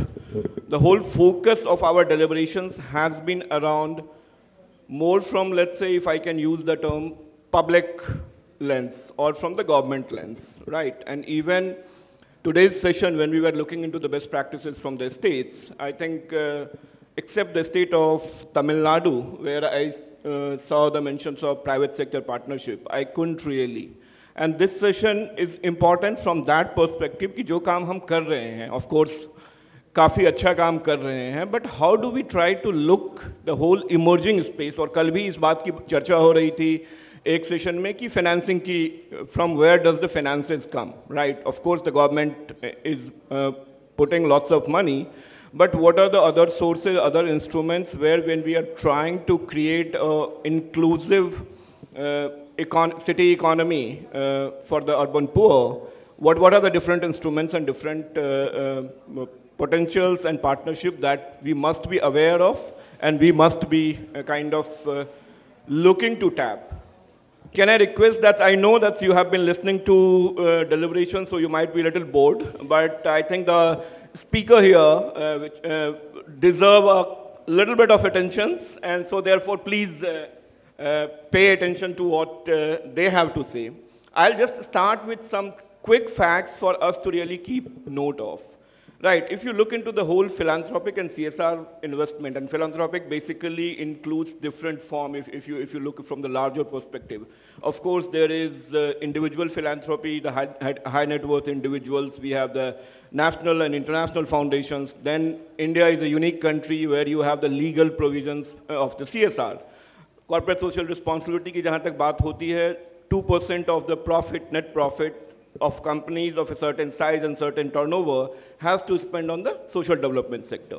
But अगर हम overall देखें और just एक data उठा के देखें, the last year, 2022-23 ka data mein, it was roughly estimated that overall investment, if this larger bucket of philanthropy, including all from retail aap giving ki baat kare, CSR ki baat kare, philanthropy ki individual high net worth individuals ki baat kare, it was estimated to be in the range of 110,000 crore, roughly around $16 billion.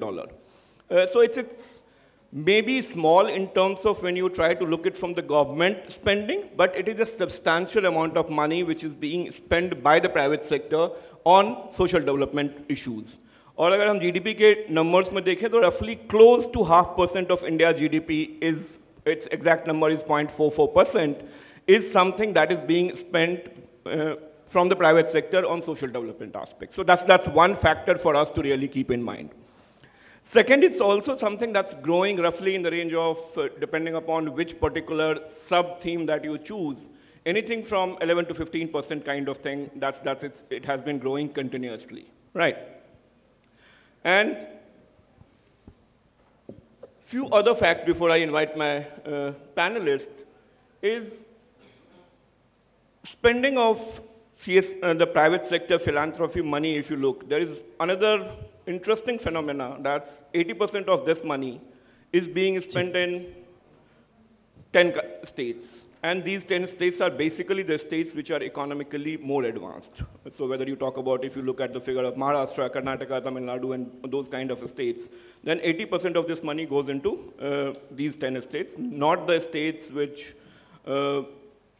if I can use the term, deserve it more than, if you try to see it from the social development sector, whether it is Northeast, whether it is a state like Bihar, and other so-called less developed states. Another thing is, even wherever it is being spent, one more thing is that start looking into that where these money is being spent by the private sector or the philanthropic money. Urban livelihood is not among the top spending thematic area currently. So this session is all about, first is also trying to understand from the panel is basically that's what they have been doing in this space. What are the basically, we have been listening from the states, the best practices, but what are the kind of practices that you have kind of tried, which has worked and where you see the potentials? And also, are you working with the governments? What has been the challenges? What you would like to suggest, that's what state governments or SULMs or NULM can do to really make this partnership much more interesting. So I would like to invite my panelists basically in the kind of, because we are running behind schedule, maybe 5 to 6 minute kind of intervention from each of the panelists around this whole idea from your vantage point, that's when the kind of programs, the kind of interventions that you have been implementing in states, either with government, without government, but something where you see the potentials of scaling up, and your experience working with the government, what challenges you have faced, and if something that you would like to really, that's okay as a state, if they could do something that would make us, you as an institutions, but also overall as a sector, really easy to work. So on that note, can I start first with you, Shailja? Sure, thank you very much. First of all, thank you very much for having me here, respected representatives from the central and state missions, the UNDP team, and all of the delegates and participants here. I'm Shailja from Dasra, as the title says. I think, Arun, to what you said, I'll choose to respond in terms of 2 or 3 points. As an organization, we believe in 3 things. One is looking at the issue in a way that is holistic and comprehensive, and understanding what are the gaps. And in this case, one of the, not just in this case, to be honest, if you look at it across India, a big case is to be made for the inclusion of equity in terms of delivery of any service or take up of any scheme, which is to say that we need to focus on women and girls as well as young people.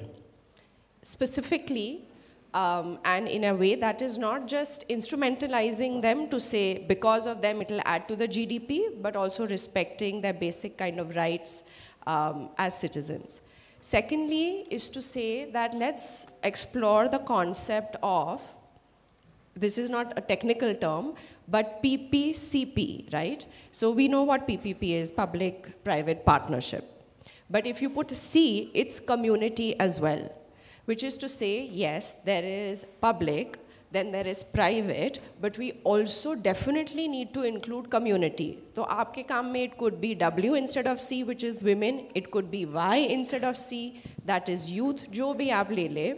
It's very important to include the stakeholder, not just in terms of when you're delivering the service, but also when you are designing the service or the program or the initiative, and ultimately when you are reviewing and monitoring it also.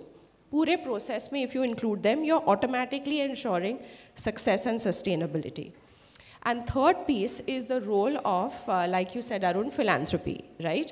And there I want to say something that is kind of very basic, but we just have to use common sense. So the CSR Schedule 7 has multiple areas where they allow for investment through CSR within urban livelihood missions, employment generation, etc.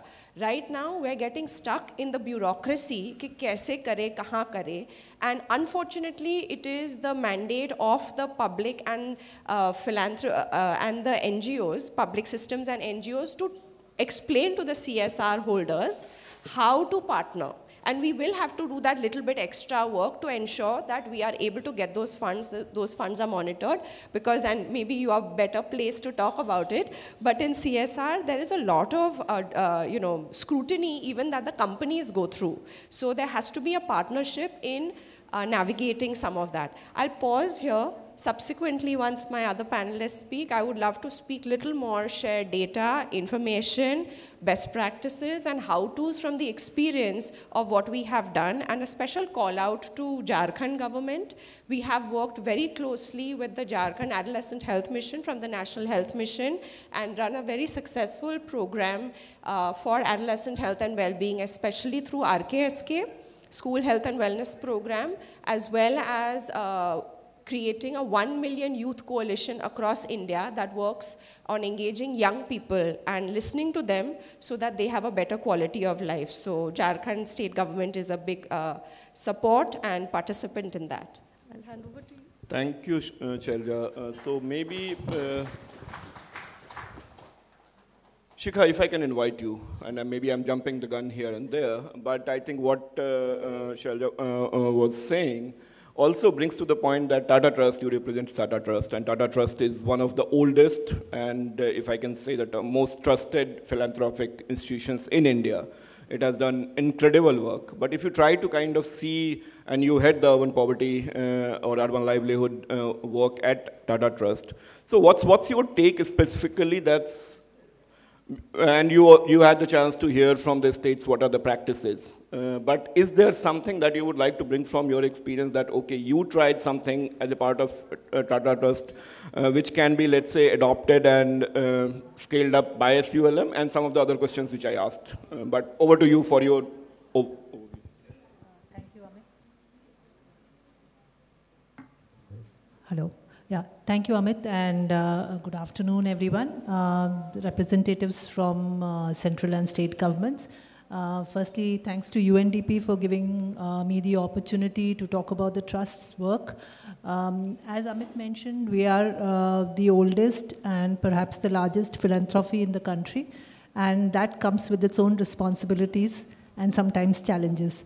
I'd like to begin with talking about our work in the urban space. For the over 130 odd years that the Trust has been in existence, much like the development trajectory of the government, our focus was largely on rural. Our earliest work in the urban space was with internal migrants, and this was way back in 2006. We were perhaps the earliest in the country to work with migrants. And let me begin by saying that the portfolio that I lead is called the Urban Poverty Elevation Portfolio.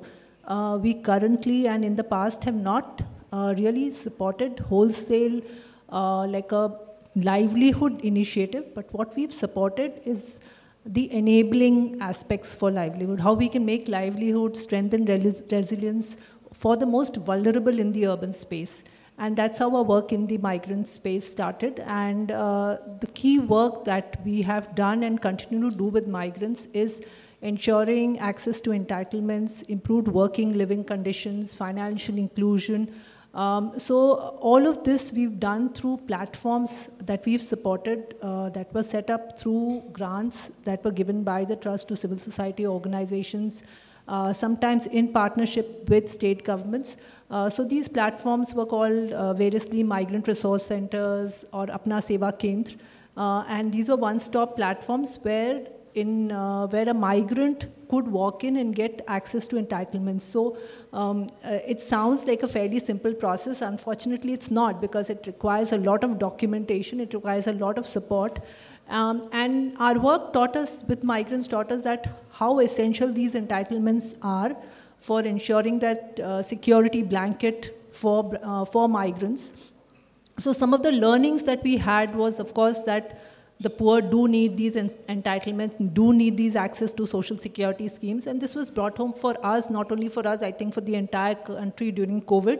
And during COVID, we actually scaled up our program, and we worked across 6 states.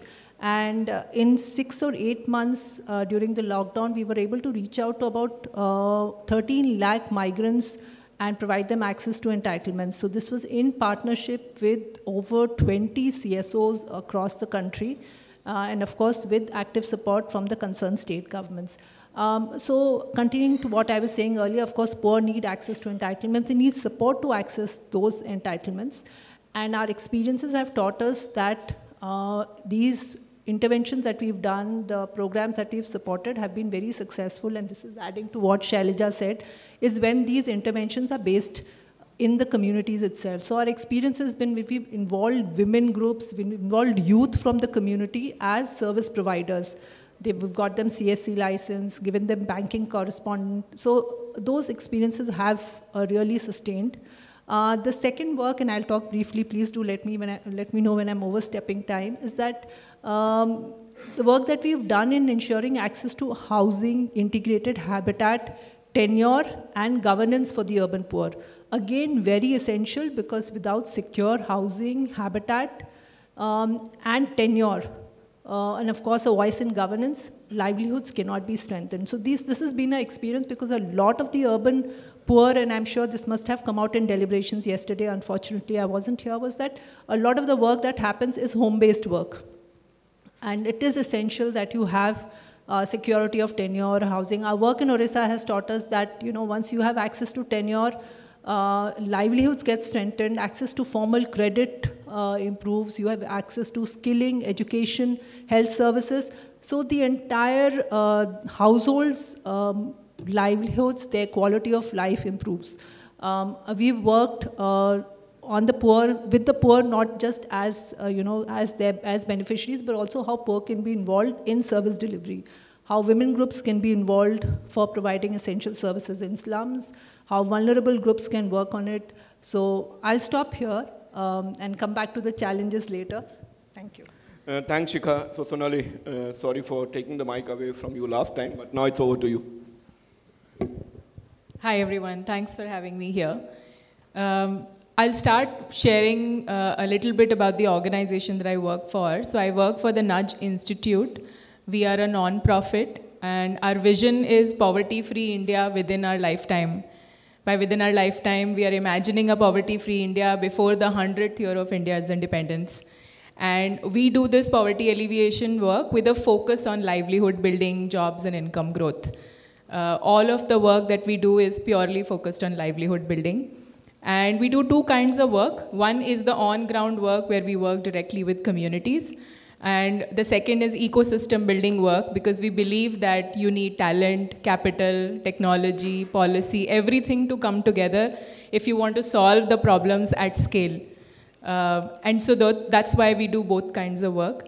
In our on-ground implementations, as well as in ecosystem building, we have been collaborating a lot with government across the board. We run India's Indian Administrative Fellowship, where we bring senior talent to come and work closely with senior bureaucrats in state governments. We're doing this in Karnataka and Punjab, and now starting in a few other states. We're also starting in Ministry of Social Justice and Empowerment at the center. We also do, we are working on graduation approach for alleviating poverty in rural areas with the segments who are poorest of the poor. We actually started our work in Jharkhand, which is why I'm very happy to be here, because this is where our first rural development on ground work started. There are actually areas around Ranchi, Latehar, Lohardaga, Gumla, and there are smaller districts near where we do our work. We work with ultra-poor families who make, in Jharkhand, there are families who make 25,000 rupees a year, and they spend 80% of their income on food, and that only meets 80% of their food needs. We work with them on a 3-year intervention where we work closely, help them set up kitchen gardens, do other livelihood activities like grow vegetables so that they can quickly make money in short cycles. Alongside, we also give them a consumption grant support. This is where we are working closely with NRLM and SRLM. The reason I bring this up in an urban setting is because there are some good examples here of collaboration with government that could perhaps already be happening in the urban areas or could happen in future. For example, we are technical partners for SRLMs across 8 states now to do this work. And one of the things that has really helped move this and accelerate this work is Innovation Fund, which NRLM at the center gives to states. States can quickly put together a proposal from SRLMs and apply for innovation funding. And as soon as they get that, they can quickly implement approaches which are already working and can accelerate their poverty alleviation work. That's something that helped us grow this. We were in 1 state 2 years ago, and now we are working in 8 states, and we have 4 more states opening up, just because we were able to crack the funding model. So that's one thing that I wanted to share. The other thing is that we are also working on a collective impact effort called Samuhika Shakti. Samuhik Shakti is an initiative where 8 implementing nonprofits have come together, funded by H&M Foundation, where H&M Foundation is funding them. We are the backbone project managing partner. And then 8 nonprofits actually work on a holistic approach with Bangalore's waste picking community. And they help them across the board with alternate livelihood training, their children's education, helping them build confidence, upskill themselves. So there are many different things needed in that community. The lessons from some of these examples is that sometimes the work needed with a community is a holistic, integrated approach where you need to look at education, health, children, as well as income growth, in which case a collective impact kind of an approach works really well because it is structured. It is not just doing many things ad hoc, but a very cohesive, goal-oriented approach with gender sensitivity built in, and all the different organizations are working in lockstep as opposed to doing different things. And the other example of funding I've already shared. The third example I would like to bring up from our experience is we started our work actually in skilling. The first program that we ever started was to help 18 to 29-year-old youth learn how to speak English and building confidence and soft skills so that they could get access to service sector jobs. We knew that service sector jobs were growing and young people from peri-urban areas or rural areas wanted to come to the cities to do these jobs. And the basic common denominator was how to speak English. And we were able to teach them how to speak English in a physical residential setting, but we realized that it's not scalable. So we moved it online during pandemic. We were forced to shut down our gurukuls. And as we moved it online, we learned that it is absolutely possible to teach English and learn English even for those who need hand-holding and vernacular support. But one of the learnings from that experience from a funding perspective is that we wanted to initially do both employability and employment. Then we started to realize that when we offer these courses to learn English, a lot of women were signing up. They were very interested in learning how to speak English, and they were very diligent. They would come to all the classes. They would make most amount of jump in learning as well. But they were not looking for jobs at the time because their families did not allow them to work. We did not want to stop supporting women just because we couldn't promise access to jobs to our funders. So we continued to fund our program through different funders in order to continue to do the work that we wanted to do. To bring back to the main point of, we were able to find funding for employment. If you wanted to give someone a job, somebody would pay you to do that. But we were not able to get funding for employability, where we are helping build agency and skills so they could already look for jobs for themselves or do other kinds of work. And there may be a time continuum between when you teach them and when they will actually improve their employment prospects. Women wanted to learn English so that they would have agency in the household, that they would be able to make better decisions. They could learn things online. They could watch videos and understand them. They could teach their children, which would have long-term benefits for them. So those are some of my humble submissions to say that as we think about funding, we need to fund both good ideas that already work, but we also need to fund innovation for ideas that are also needed in order to leverage technology, to build solutions at scale, and to build for everyone and not just those who are easy to build for. Thanks, Sonali. So that brings me to Mr. Raghuraman, and you are heading the L&T skills vertical, and I believe that you also work with the state government closely, right? So what's your take on the larger overview about SULM's partnership with the private sector, and how and what states can do, and what are the learnings that you would have from your work? Thank you, sir. First of all, I thank to that forum inviting L&T Construction Skills Training Department for this workshop. I am happy to answer Mr. Hamid's question. So directly is coming to the point. Before that, I am going to explaining about how L&T doing the construction skilling last 30 years. This is our 30th year. Before CSR mandate, we were spending more money in this regard. I am coming to that state point of view. Recently, we inaugurated 2 centers at Assam. October month, 1 center from government ITA converting it to the skill center. Last week, inaugurated Gogamuk, Assam Gogamuk, one of the biggest center inaugurated by the Assam CM. Next, just 70 kilometers from here, Mayurbanj. Last October, we inaugurated for that another 1 center.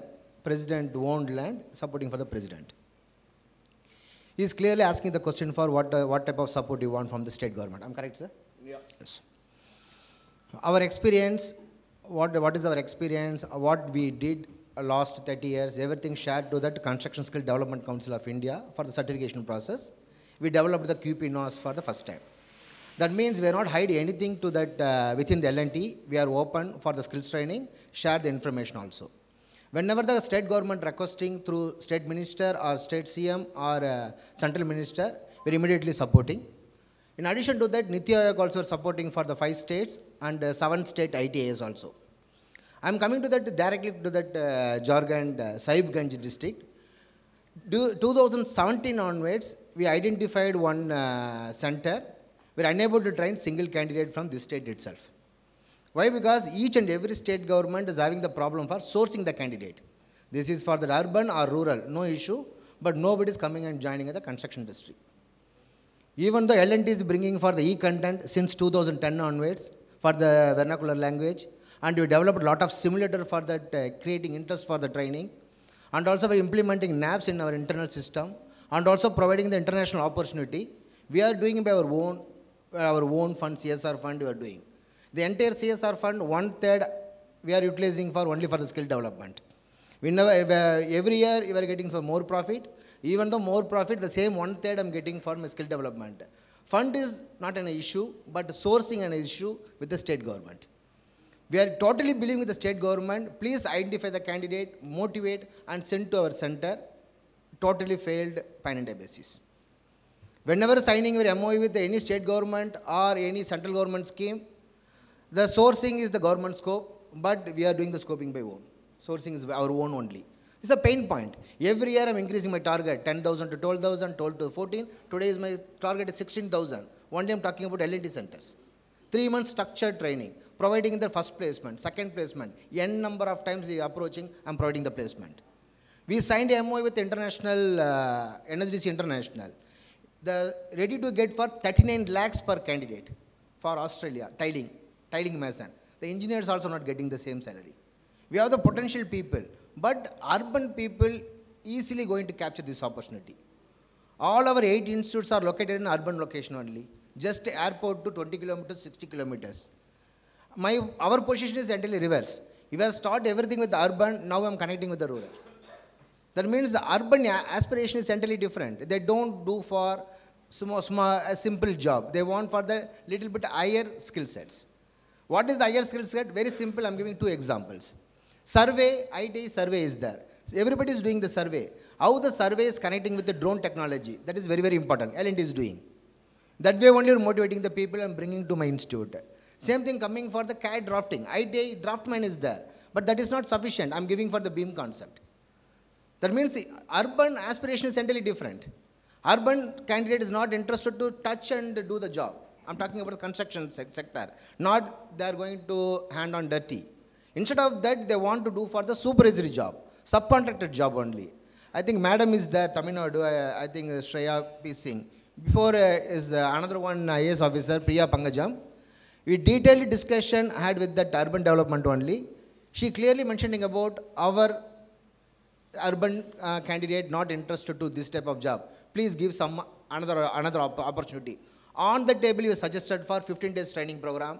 In case anybody interested, come as registered subcontractor. You are providing free training for subcontractor and supervisory job. She tried, failed. Why? Because nobody interested. Why? Because everybody want fund for the backupping of money. The loan is required. Even though the 15 days training, she got an approval from that government of Tamil Nadu, 8,000 rupees for that stipend, that adjustment only. But students want further money also, bank loan, all the things. That means somebody is taking care of that means they are the good potential to the entire pan-India basis. I will come for other constraint also, next question. Thank you. Thanks a lot, I think, for the first kind of overview about the area of work and what your experiences has been. My request to the audience, please keep your questions ready. We will definitely come back to you. I'm sure you would have some questions, but I'll go another round with the panelists to try to kind of decode some of the specific things a little further. But we would have chance last 10-15 minutes to take questions, so please keep your questions ready. So, Shikha, coming back to you, I said in my opening remark, and all of us are aware, that yes, philanthropic investment in India is growing. It's a huge, comparatively decent amount of money that's being spent by private sector on development, social development. But this whole lopsided kind of, let's say, 8 to 10 states taking 80% of the spending happening in those. Of course, there are reasons. But what the other states can do, and there's something related to what I was asking Mr. Raghuraman, that's what the state, and this is not only from the urban livelihood missions, but if you take a state as a larger policy unit, what the states can do so that it becomes, and it can attract some of these private sector philanthropic partnership, specifically in the urban livelihood setting.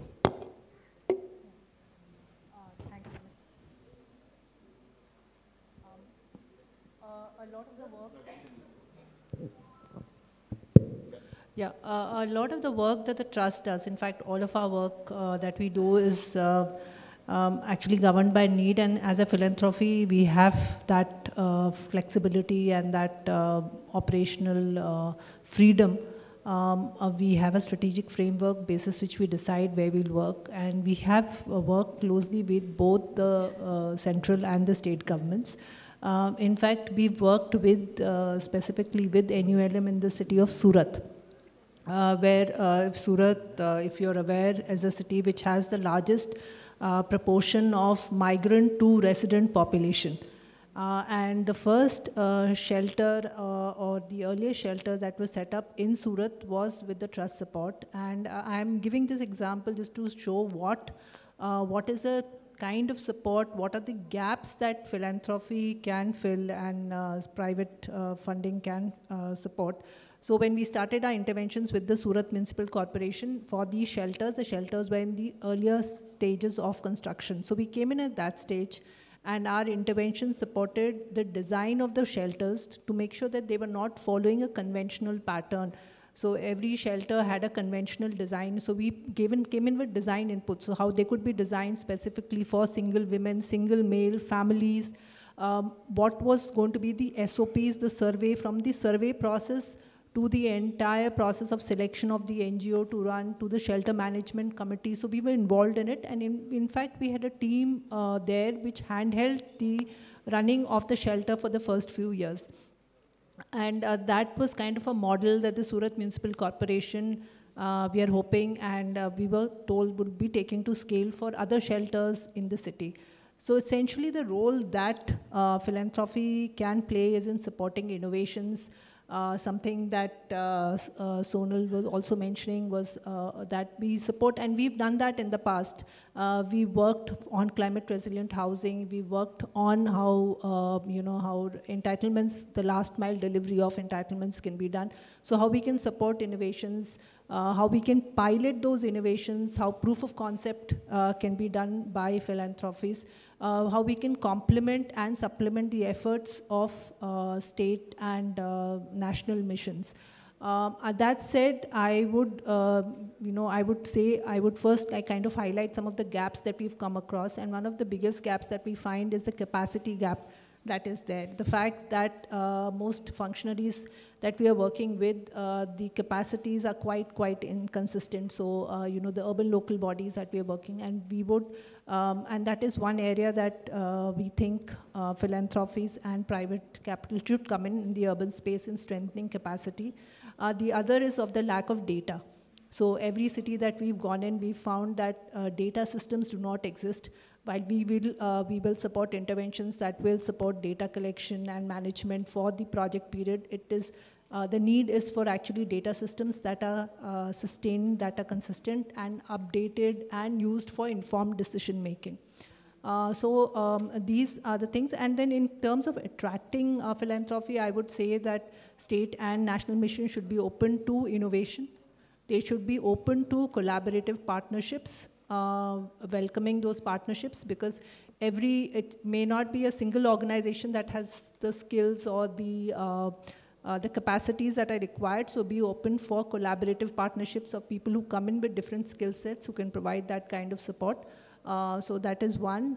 Second, of course, is then the other is simplification of processes to kind of facilitate these partnerships.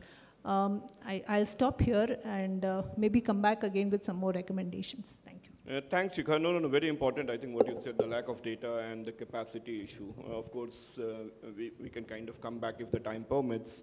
Shelja, I think yesterday I said earlier also, and I would again repeat, yesterday there were discussions around, we had a specific session on the climate economy and the urban livelihood. And the questions were also to deal with, that's okay.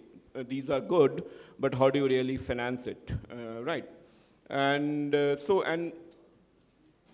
with my understanding, I understand that Dasra as an organization has been kind of working on this collaborative model of raising finances. So based on your experience of the work that the organization does, but larger also as from the ecosystem perspective, how do you see the alternate mode of financing, be it the blended instruments, be it the impact bond, be it some other kind of funding, and what can city do, and specifically the urban livelihood missions or urban livelihood bodies? Because yesterday I also was saying UNDP worked with PCMC, Pimpri Chinchwad municipality corporations in raising that impact bond. So how do you see this whole space, and what can be done by the cities and states? Sure, thanks.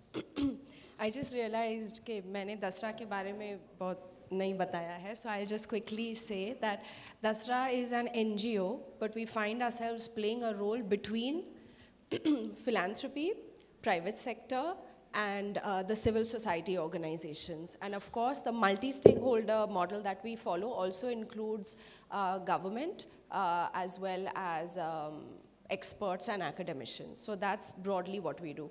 Just to add to what Shikha says, one of the things that we focus on a lot between philanthropy and social development is also the existence of mistrust and distrust, right? We often hold lots of roundtables and conversations to educate various CSR philanthropic institutions about the good work that can happen in partnership with government. I'm just being honest here. Kabhi there are these misunderstandings that the government is not doing a great job, they are slow, they are bureaucratic. But we have seen real good best practice examples that if you want to really have long-term sustainable ground level impact work where no one is left behind, government is doing a fabulous job there, and it is important to partner with them. So there is a lot of education that needs to be done in ensuring that all the people on the table are working in a collaborative manner. So we not only look at data that exists, but we also do a lot of closed door conversations, bringing all these different stakeholders together to talk it out and hash it out in terms of how do you ensure that philanthropy works in the best way, in a complementary way, and like you were saying, Shikha, in a supplementary way, and not to overtake something that's already happening or to take credit, right? And in that, the no ego, no logo mandate that we try and follow in our collaborative models is very difficult because everybody wants their logo up there and credit and attribution, which is important. But ultimately, we need to ensure that the community is the one who's benefiting and they are going to work on this. They are able to take the credit and ownership for it. So a lot of this requires a lot of backhand work. Secondly, we work with multiple types of philanthropies. So it is foundations and global institutions, Indian philanthropies, CSR, as well as in India, one of the largest philanthropic givers are family foundations. And that's a growing number, and that's the largest pool of philanthropy. And in that, you see the, as they call, next generation philanthropists from family foundations. 90% of them, when we surveyed them, want to do something that is socially impactful. So 90% of the wealth makers and holders of the future are willing to invest in India at 100 to ensure that we're looking at social development and eradication of poverty. Now, how do we make that match and these trains meet is where we are. And in that, to what you said, Amit, different kinds of models are useful. It could be impact bonds. One of the things that I want to say is what we have kind of called the social compact. So when COVID-19 happened, we saw so many migrant workers right on the roads, wo chal rahe the. That's when we brought together industry. So, sir, from your company also, and multiple businesses, actually, we brought together and we said that you all work with informal and migrant workers who are actually part of your supply chain and systems. Usme aap kya kar rahe hai? What are you going to do about this? And the model that has been created is a sustainable model where Dasra only plays a role of matchmaking and coordination.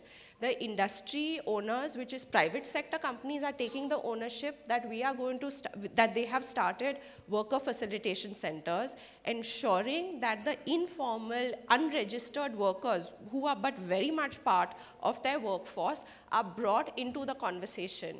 Worker facilitation centers are started. There are ESG as well as global guidelines that have to be followed. There have to be kind of corporate guidelines in terms of worker rights. Labor unions have to be spoken to. And there are many NGOs like the Center for Social Justice, Ajivika Bureau, etc., who do this work. They also have to be got into the conversation. And matlab, there are hundreds of lists. As a corporate, उनको hundreds of checklists भरना पड़ता है कि इसके बारे में क्या किया, उसके बारे में क्या किया. So this is just a facilitation and making these bureaucratic processes easier for them and changing it from an antagonistic relationship to a a kind of co-planning and collaborative relationship. And that's really where it comes. So now, after 3 years of doing this, the companies themselves, 5 to 6 leading companies, are themselves creating this compact, and they are saying, Abhi, we'll carry it on because it is helping us. It is not a charity case. It is a support case for their business line and for their profitability. And if I can get just 1 minute more, little bit, it's little lecture-ish, but I still want to say a few things. I want to share some data. And then one overall thing, sorry. One is that there is a deficit of 94 billion right now for us as India to achieve the 2030 SDG goals. However, with the momentum post-pandemic and health investment reducing over time now, as we see the trend, this deficit is actually increasing to 152 billion by 2027. So if we don't act right now and bring together philanthropic funding in collaboration with government policies as well as NGOs, it's going to be a big issue in us actually reporting back on our SDG guidelines. Secondly is the fact that the CSR spending has gone up 13%. So my recommendation is that we don't only publicize and write about what's not working. I think it's very important to publish good practice, promising practices, SOPs of what is working, and the good news needs to be shared, documented, and made into public good so that we can all follow it and we're not repeating the same mistake. The third thing is that in terms of looking at how we work with different stakeholders, I am repeating myself, but I really feel silver bullet jisko kehte hain na, we all ask what is a silver bullet, what is a silver bullet to solve all of our problems right now. We have seen and we continue to see that it is investing in women and girls. I don't know if this is controversial. I'm not saying not investing, do not invest in men and boys. It's very important, but also you have to ensure that women are included. We are right now only 17% of the GDP growth. Imagine how much can be included and built into the economy if we include women. And lastly, like I said, I wanted to wrap up. I heard one of the foremost IAS officers, bureaucrats say this, is whatever we do, let's ensure it is 1, politically acceptable, 2, socially desirable, 3, technically feasible, 4, financially viable, 5, administratively doable, 6, judicially tenable, and 7th, which is really important, is emotionally relatable. And let's follow some of these frameworks to ensure that we do it in a way that appeals to all of us, in an inclusive way, in a collaborative way, and we go together if we want to go longer. Thanks a lot, Selja, for, I think, kind of doing my job in advance, so thank you for that one. But Sonali, when I was in college, I think the internet came almost that time. I still remember making my first email ID, and today we are living in the ChatGPT time. How do you see the role of technology, whatever we are talking about in terms of how do you really create an inclusive urban economy which takes care of urban poor and leaves no one behind? Yeah. So in terms of how to think about technology, we've actually been spending time on this for some time now, because 3 years ago, we felt like we needed to look at 20-year horizon of our work and of India and understand how to take advantage and leapfrog some of the work that we are doing. And we realized that technology is often misunderstood. Technology as a word and the impact of technology is misunderstood a lot in our conversations. We constantly talk about technology taking away jobs. We talk about how technology alienates people. We talk about inequitable access to technology being the reason why we should not adopt tech solutions. And now narrative is shifting, which is very, very good to see.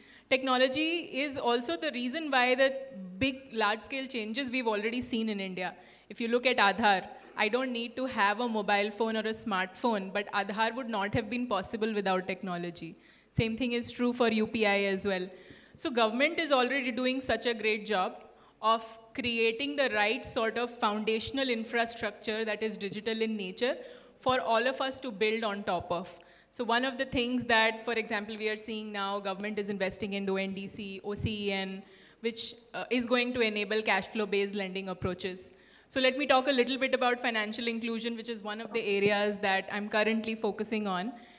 We did a research study in a few different cities, Ujjain, Indore, Aurangabad, Mumbai, Delhi, and we learned that across different cities, different sizes of cities, street vendors who make very little money, people who sell their wares either on the pavement or on small carts, they've all had QR codes. Even a small chaiwala in Ujjain has a QR code, and 3 different QR codes from 3 different application providers. And we were very pleased to see that. But beyond that, we also learned that they're also starting to get loans from some of these application providers. And it was very heartening to see that using technology, government has created an infrastructure which is creating this change where people who may not necessarily speak English, they may not necessarily even know how to navigate their smartphone, have managed to get a loan from an application on their smartphone.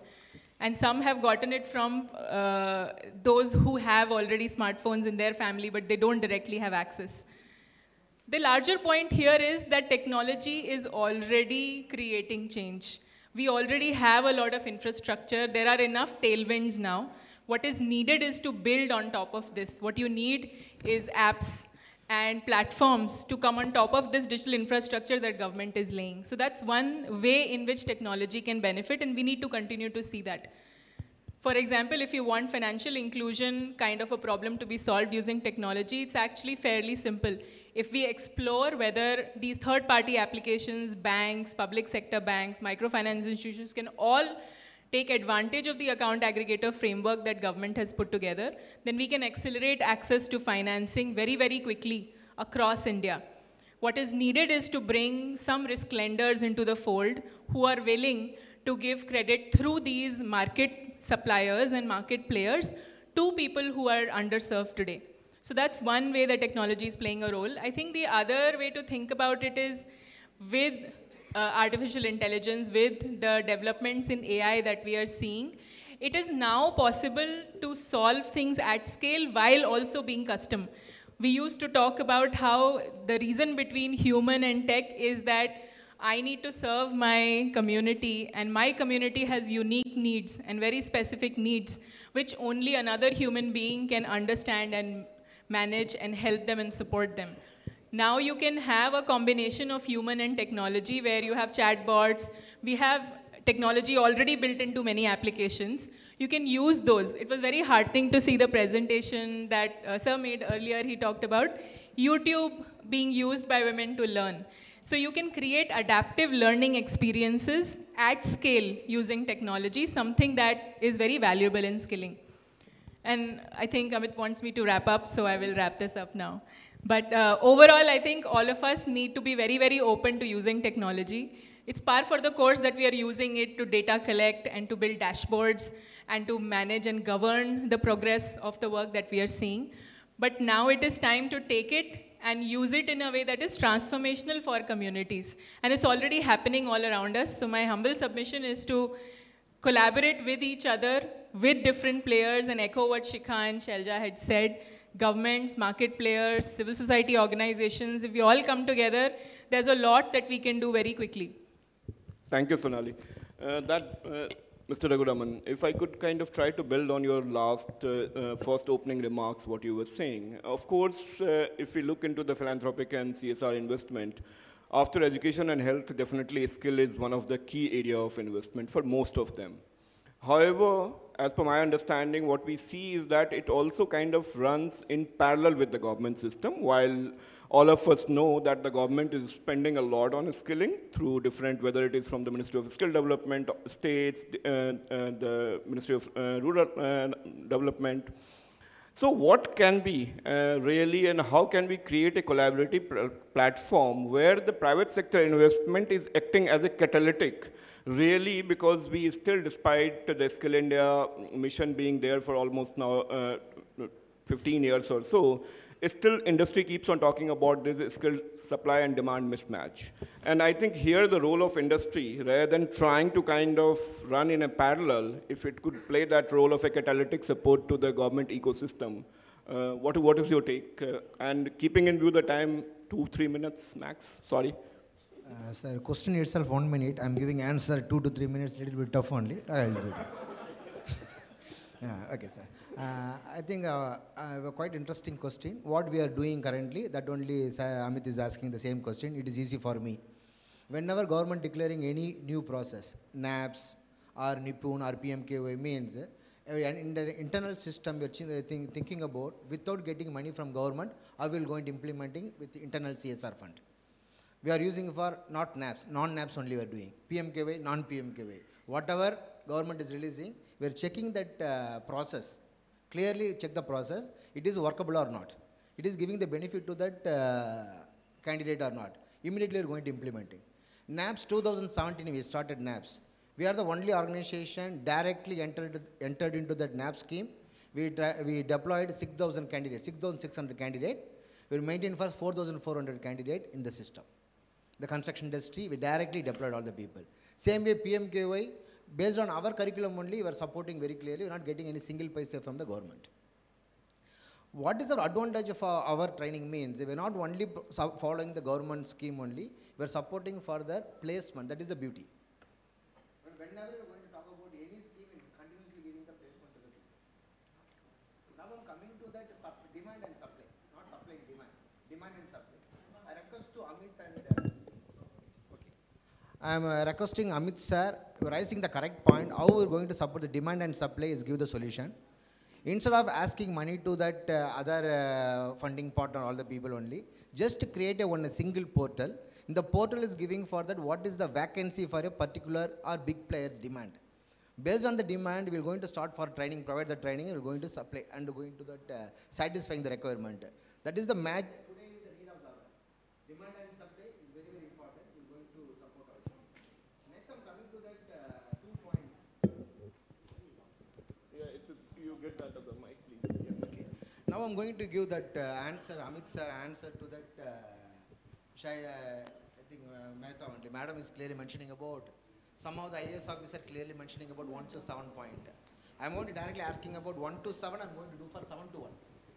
Which one is correct? We are mentioning about 1 to 7 points. Start from the politician to emotionally connect only. What is the process? As an industry, what process I am going to follow? 1 to 7 or 7 to 1? 7 to 1 is the correct. Okay. What luckily L&T is doing for 7 to emotionally connecting with the industry in that local. We are developing the course and technically making the course, everything's right there. Finally stuck with the politician, top only I am stucking only. Okay, na? Based on that madam advice, now I am going to do for emotionally connecting with the politician, I am going to complete all the things. Okay? Thank you. Thanks a lot. So I think as promised, now it's your chance. You have been listening to ask question, keeping in view the time. That we are running behind schedule. I definitely wanted to take a hard stop at 12:45. So I would have maybe 2 or 3 questions I can take. Sir, one there, one Shalini. Sir, 1 minute, sir. Good morning, sir. Maybe let's have the question and then you can. Yeah. So. Sir, I have some advice on urban livelihood.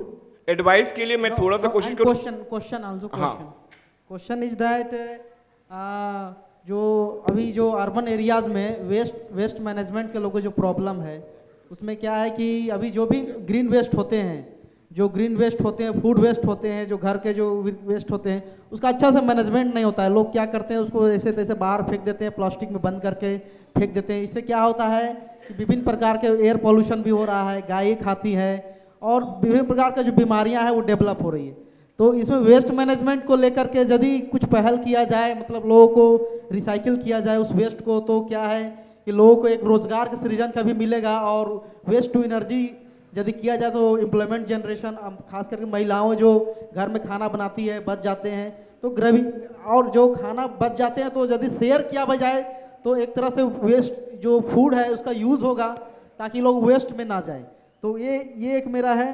दूसरा है rain जो है। सवाल है कुछ, आपके सुझाव बहुत सही हैं। हाँ। लेकिन अगर कोई सवाल है आपके पैनलिस्ट से तो प्लीज वो पूछिए, ठीक है। और एक ये है रेन जो भी रेन वाटर होता है, शहरों में क्या है कि रेन वाटर को लेकर के पहल नहीं है। तो यदि रेन वाटर को लेकर के पहल किया जाए तो लोग क्या है कि अभी जो वाटर लेवल जो धीरे धीरे घट रहा है, तो एक तरह से लोगों को भी अच्छा से जल मिलेगा ताकि उसका भविष्य में अच्छा रेन वाटर हार्वेस्टिंग लोग करें, आसपास लोग तालाब बनाए, जैसे भी जहाँ तक हो रेन वाटर को रिसाइकिल करें, जो भी हो, ताकि रेन वाटर उपलब्ध। और एक सोलर पे हम कहना चाह रहे हैं कि घर पे लोग प्लीज सोलर को लेकर के, सॉरी टाइम नहीं है। आपका कोई सवाल है? Thank you sir. Thank you. I think आपके जो दोनों सुझाव हैं, जो अर्बन बेस्ड की बात है, ऑलरेडी काफ़ी सारे स्टेट्स में, शायद आपने पहले वाला सेशन सुना नहीं, काफ़ी सारे स्टेट्स में ये काम हो रहा है। और मे बी लंच के टाइम में आप किसी कलीग से बात कर लेंगे, वो आपको और समझा देंगे ऑफ कोर्स। और रेन वाटर हार्वेस्टिंग के दोनों सुझाव बहुत बेहतर हैं, काम हो भी रहा है और काम करने की ज़रूरत है। Shalini, myself Shalini, I am Director in Housing and Urban Affairs. My question is to Sikha. So first of all, I compliment you for giving some insight on the centers for migrants. This is, I consider this a most complex area of urban poverty. I would like to know, there is a complete lack of data. There is no data for the migrants just because the cities, our cities, they don't own them. Nobody owns migrants.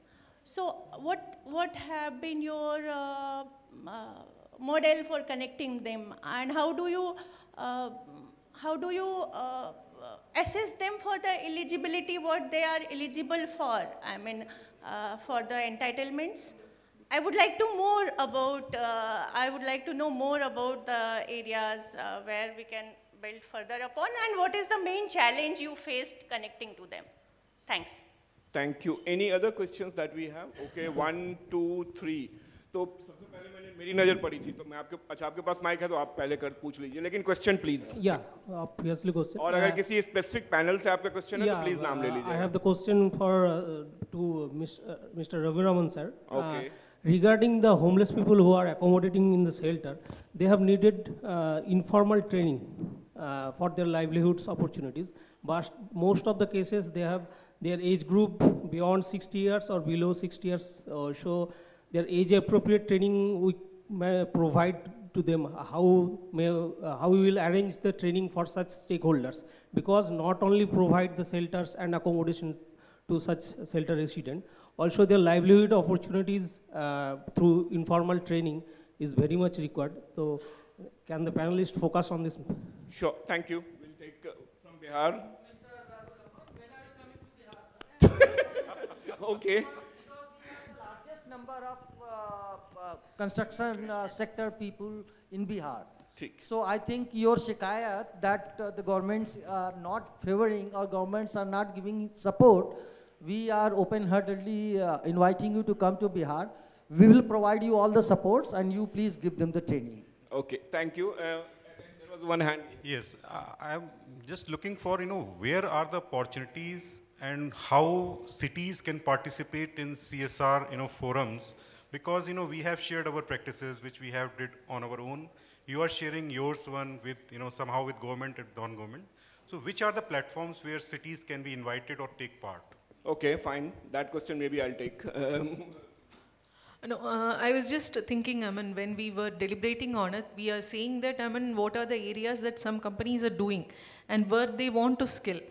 Are we looking for such kind of skill, or shouldn't we be looking at what are the capacity that our people has, what are their aspirations, and shouldn't be working towards that, rather than requirements of what is the industry and then skilling for that? Because what I've found in urban sphere is most of the people would like to do a doorstep job and get an income out of that, get skilled accordingly for that, rather than going for an industry skilling and get employed somewhere else.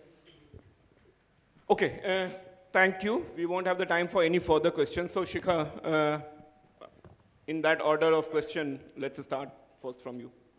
Thank you. You hear me? Yeah.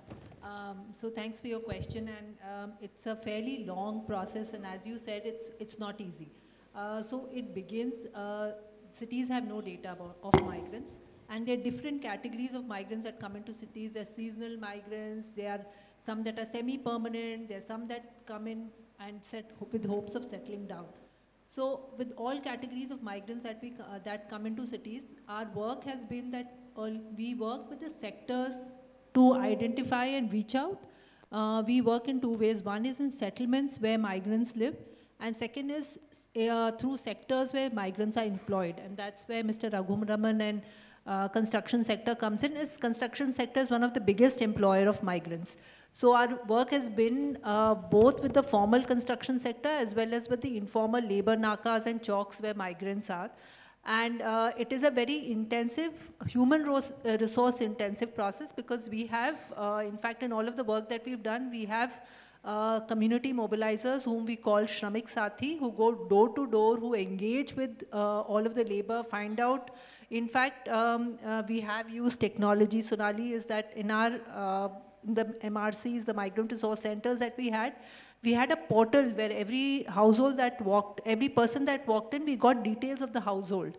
How many people are there, which schemes they're eligible for, which documents are available, which documents need to be made, and it was an start to end support from the time of application till the time the benefit reached the migrant. So that is, and I can share more details if you are interested, but this is basically a very, very human resource intensive. The last mile delivery is not easy. And these are people who are really hard to reach. For reaching them, we have to work out, I think it's government, civil society, philanthropy, all have to come in together to actually reach them. I have just one point on the shelter, and while we have under NULM shelter for homeless, a lot of the migrants don't have shelter options, and that we saw during COVID. And they are not homeless, they're not destitute. They may be homeless, but they're not destitute. They can pay for their shelter. Even now, they're paying something to the informal rental market. So my, I know, Amit, I'm exceeding my brief, but just one suggestion is that if under NULM or other schemes, we could see, and if a convergence of schemes could come, we could see shelters for migrants who can pay. So there are some rental, social housing, rental options for migrants. That would really be, I think that would be a great service, because a large part of the people who are staying in informal settlements are migrants. And second, my suggestion is also on convergence of schemes, interministerial and within MoHUA itself, to ensure that we have a holistic approach towards the urban poor. Thank you. You can just pass the mic to Mr. because I think there were two specific questions. One is definitely the invite to Bihar. There are 3 questions directly to me. Which being a Bihari, I can support fully. You can answer the other 2. Okay, I satisfy entire Biharis, no problem, sir. First, I start with sir is asking for when are you coming to Bihar. One of the process going on, April 15th, we will come and put a center at Bihar, Ranchi and Lucknow. That is a sourcing, screening and skill validation center. We are planning for nearly 1 lakh people in that center, all 3 centers put together. We are going to send to the L&D project sites. That in the center is going to act like what is the actual skill set they possess currently, what above extra skill set required as per that site, project sites. In case they want more requirements, skill gap is more, come to any one of the L&D center, they are going back to that site. This way only, yes, we are considering for Bihar, Ranchi and Lucknow in this regard.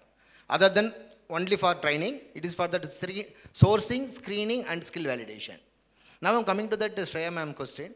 Ma'am, you are clearly mentioning about what is the actual skill set you're going to train only. My humble request, you're going to connect with the big players. What is the current skill set demand in the market? That is the demand. You will going to connect with a good training provider like L&T, going to share your input, easily you're going to deploy the people based on the training. It's not a rocket science. I'm coming to the point, only technology point. Additionally, I'm going to tell that point also. I'm continuously going for the world skill competition. I'm the one of the expert. I'm not seeing any skill gap between India and other countries. I'm talking about European countries also. Don't think about we are very great only. Why? Because the tools are same tools only we are using, both are. But only attitude correction is there. We are master in jugaad, but our process are very poor. We only failed because of that only. Okay, without material, how we are going to complete the job? India is first. Everything available, going to complete as per the quality, we are lost. Okay, this is the one thing only. I'm coming to that first question. You are asking about the age limit. There is no age limit. You have any special request on special demand, come to L&T Center. We are going to support the training. Thank you. Thanks a lot. That's so nice to hear. So really, my apologies, panelists. We won't have the time for the concluding remark. I'll just kind of try to pick some of the keywords and then also answer Sir's question, what he asked about. That's okay. We know, understand that's okay. This is the market. These are the things that's happening. What can we do, right? So if I start from that perspective, the first and foremost is to be aware of that, okay, there is a landscape of this segment of philanthropy and private sector which exists, which is working into the space of social development.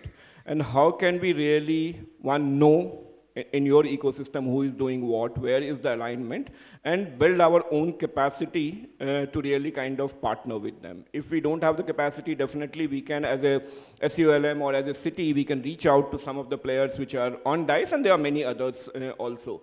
So how can we partner with them so that they can really fill up that capacity gap?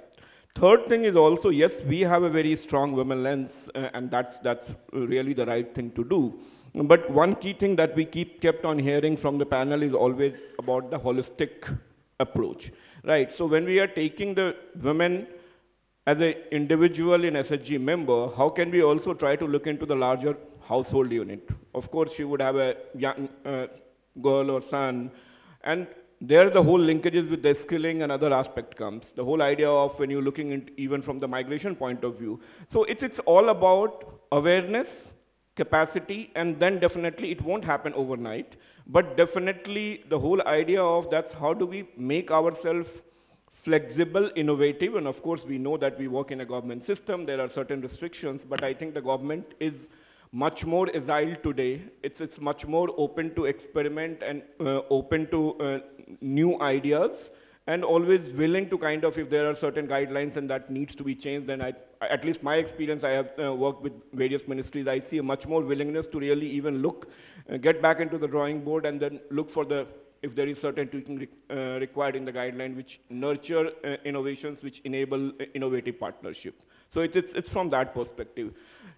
Just 3 words from my side, I think that's where I would just like to kind of pick. What I said, that's what the panel has specifically talked about is the role of government is definitely critical and essential if as a private sector, as a development agency, all of us really are looking for sustainable and scalable impact. So we can't really not choose to work with us. So there is a lot of work and a lot of thinking that required from our side as philanthropic institutions, as development partner, to really also look at our business model. That's how we can also, while the government partners thinks about how we can work. The whole focus on not only doing, and what Shalja, you brought the point, that's our fascination with logo and others. So how can we at times let the logo and egos go away and try to work really towards in this mode of catalytic and ecosystem building. And third, I think somebody, I forgot, innovation fund from the NRLM was mentioned, and I think this is somewhere, if I remember right, also part of NULM earlier. Not so fully leveraged, if I can take the liberty of saying that, but I am sure the discussions and deliberations that I had attended a few, there is all the focus, that's how we can leverage this whole mechanism, which has worked very wonderfully in NRLM, in NULM. So on that note, can I request you a big round of applause for such a stellar panel, and thank you for being such a lovely audience. Thanks a lot. Thank you, sir. And now to keep... Before you're going to leave, I'm going to mention about, now we are considering women and transgender for the construction industry. We are providing training and placement to the mega projects. If anybody want to support this, please support. Thank you. Thank you, sir. And to present memento, may I request Mr. Madhukar Pandey, Under Secretary Day NULM Mahua, to present mementos to all the panelists and moderator. So we are presenting memento, Mr. J. Raghuraman. तालियां हों आपकी ओर से, head construction and skill training institute.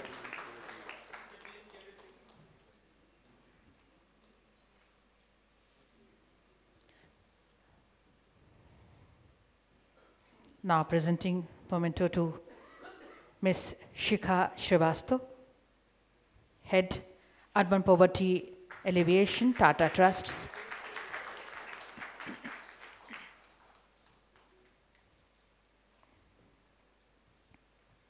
Ms. Sonali Jain, Director, Tanuj Institute.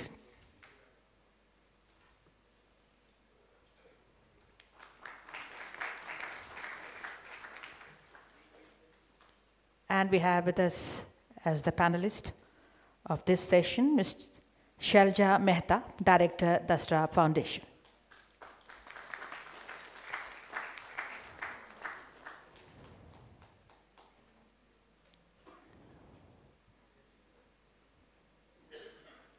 Thank you, sir.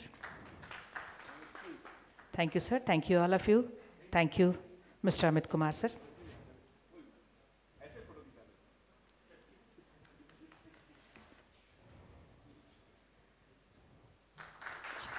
If we will take a group photograph now, if you please come ahead. A group photograph, yes.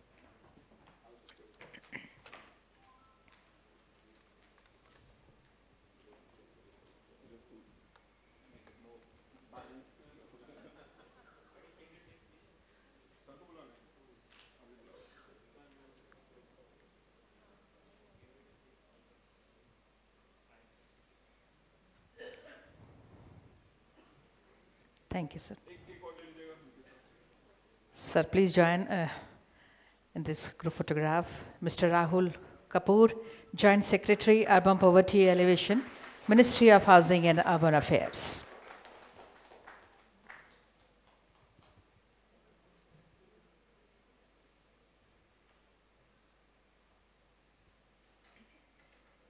Thank you. Thank you, sir. Thank you, all of you, sir. And now we will move ahead for the session, Strengthening Urban Care Ecosystem in India. So just we will take 2 minutes only for the arrangement of the dais for the next.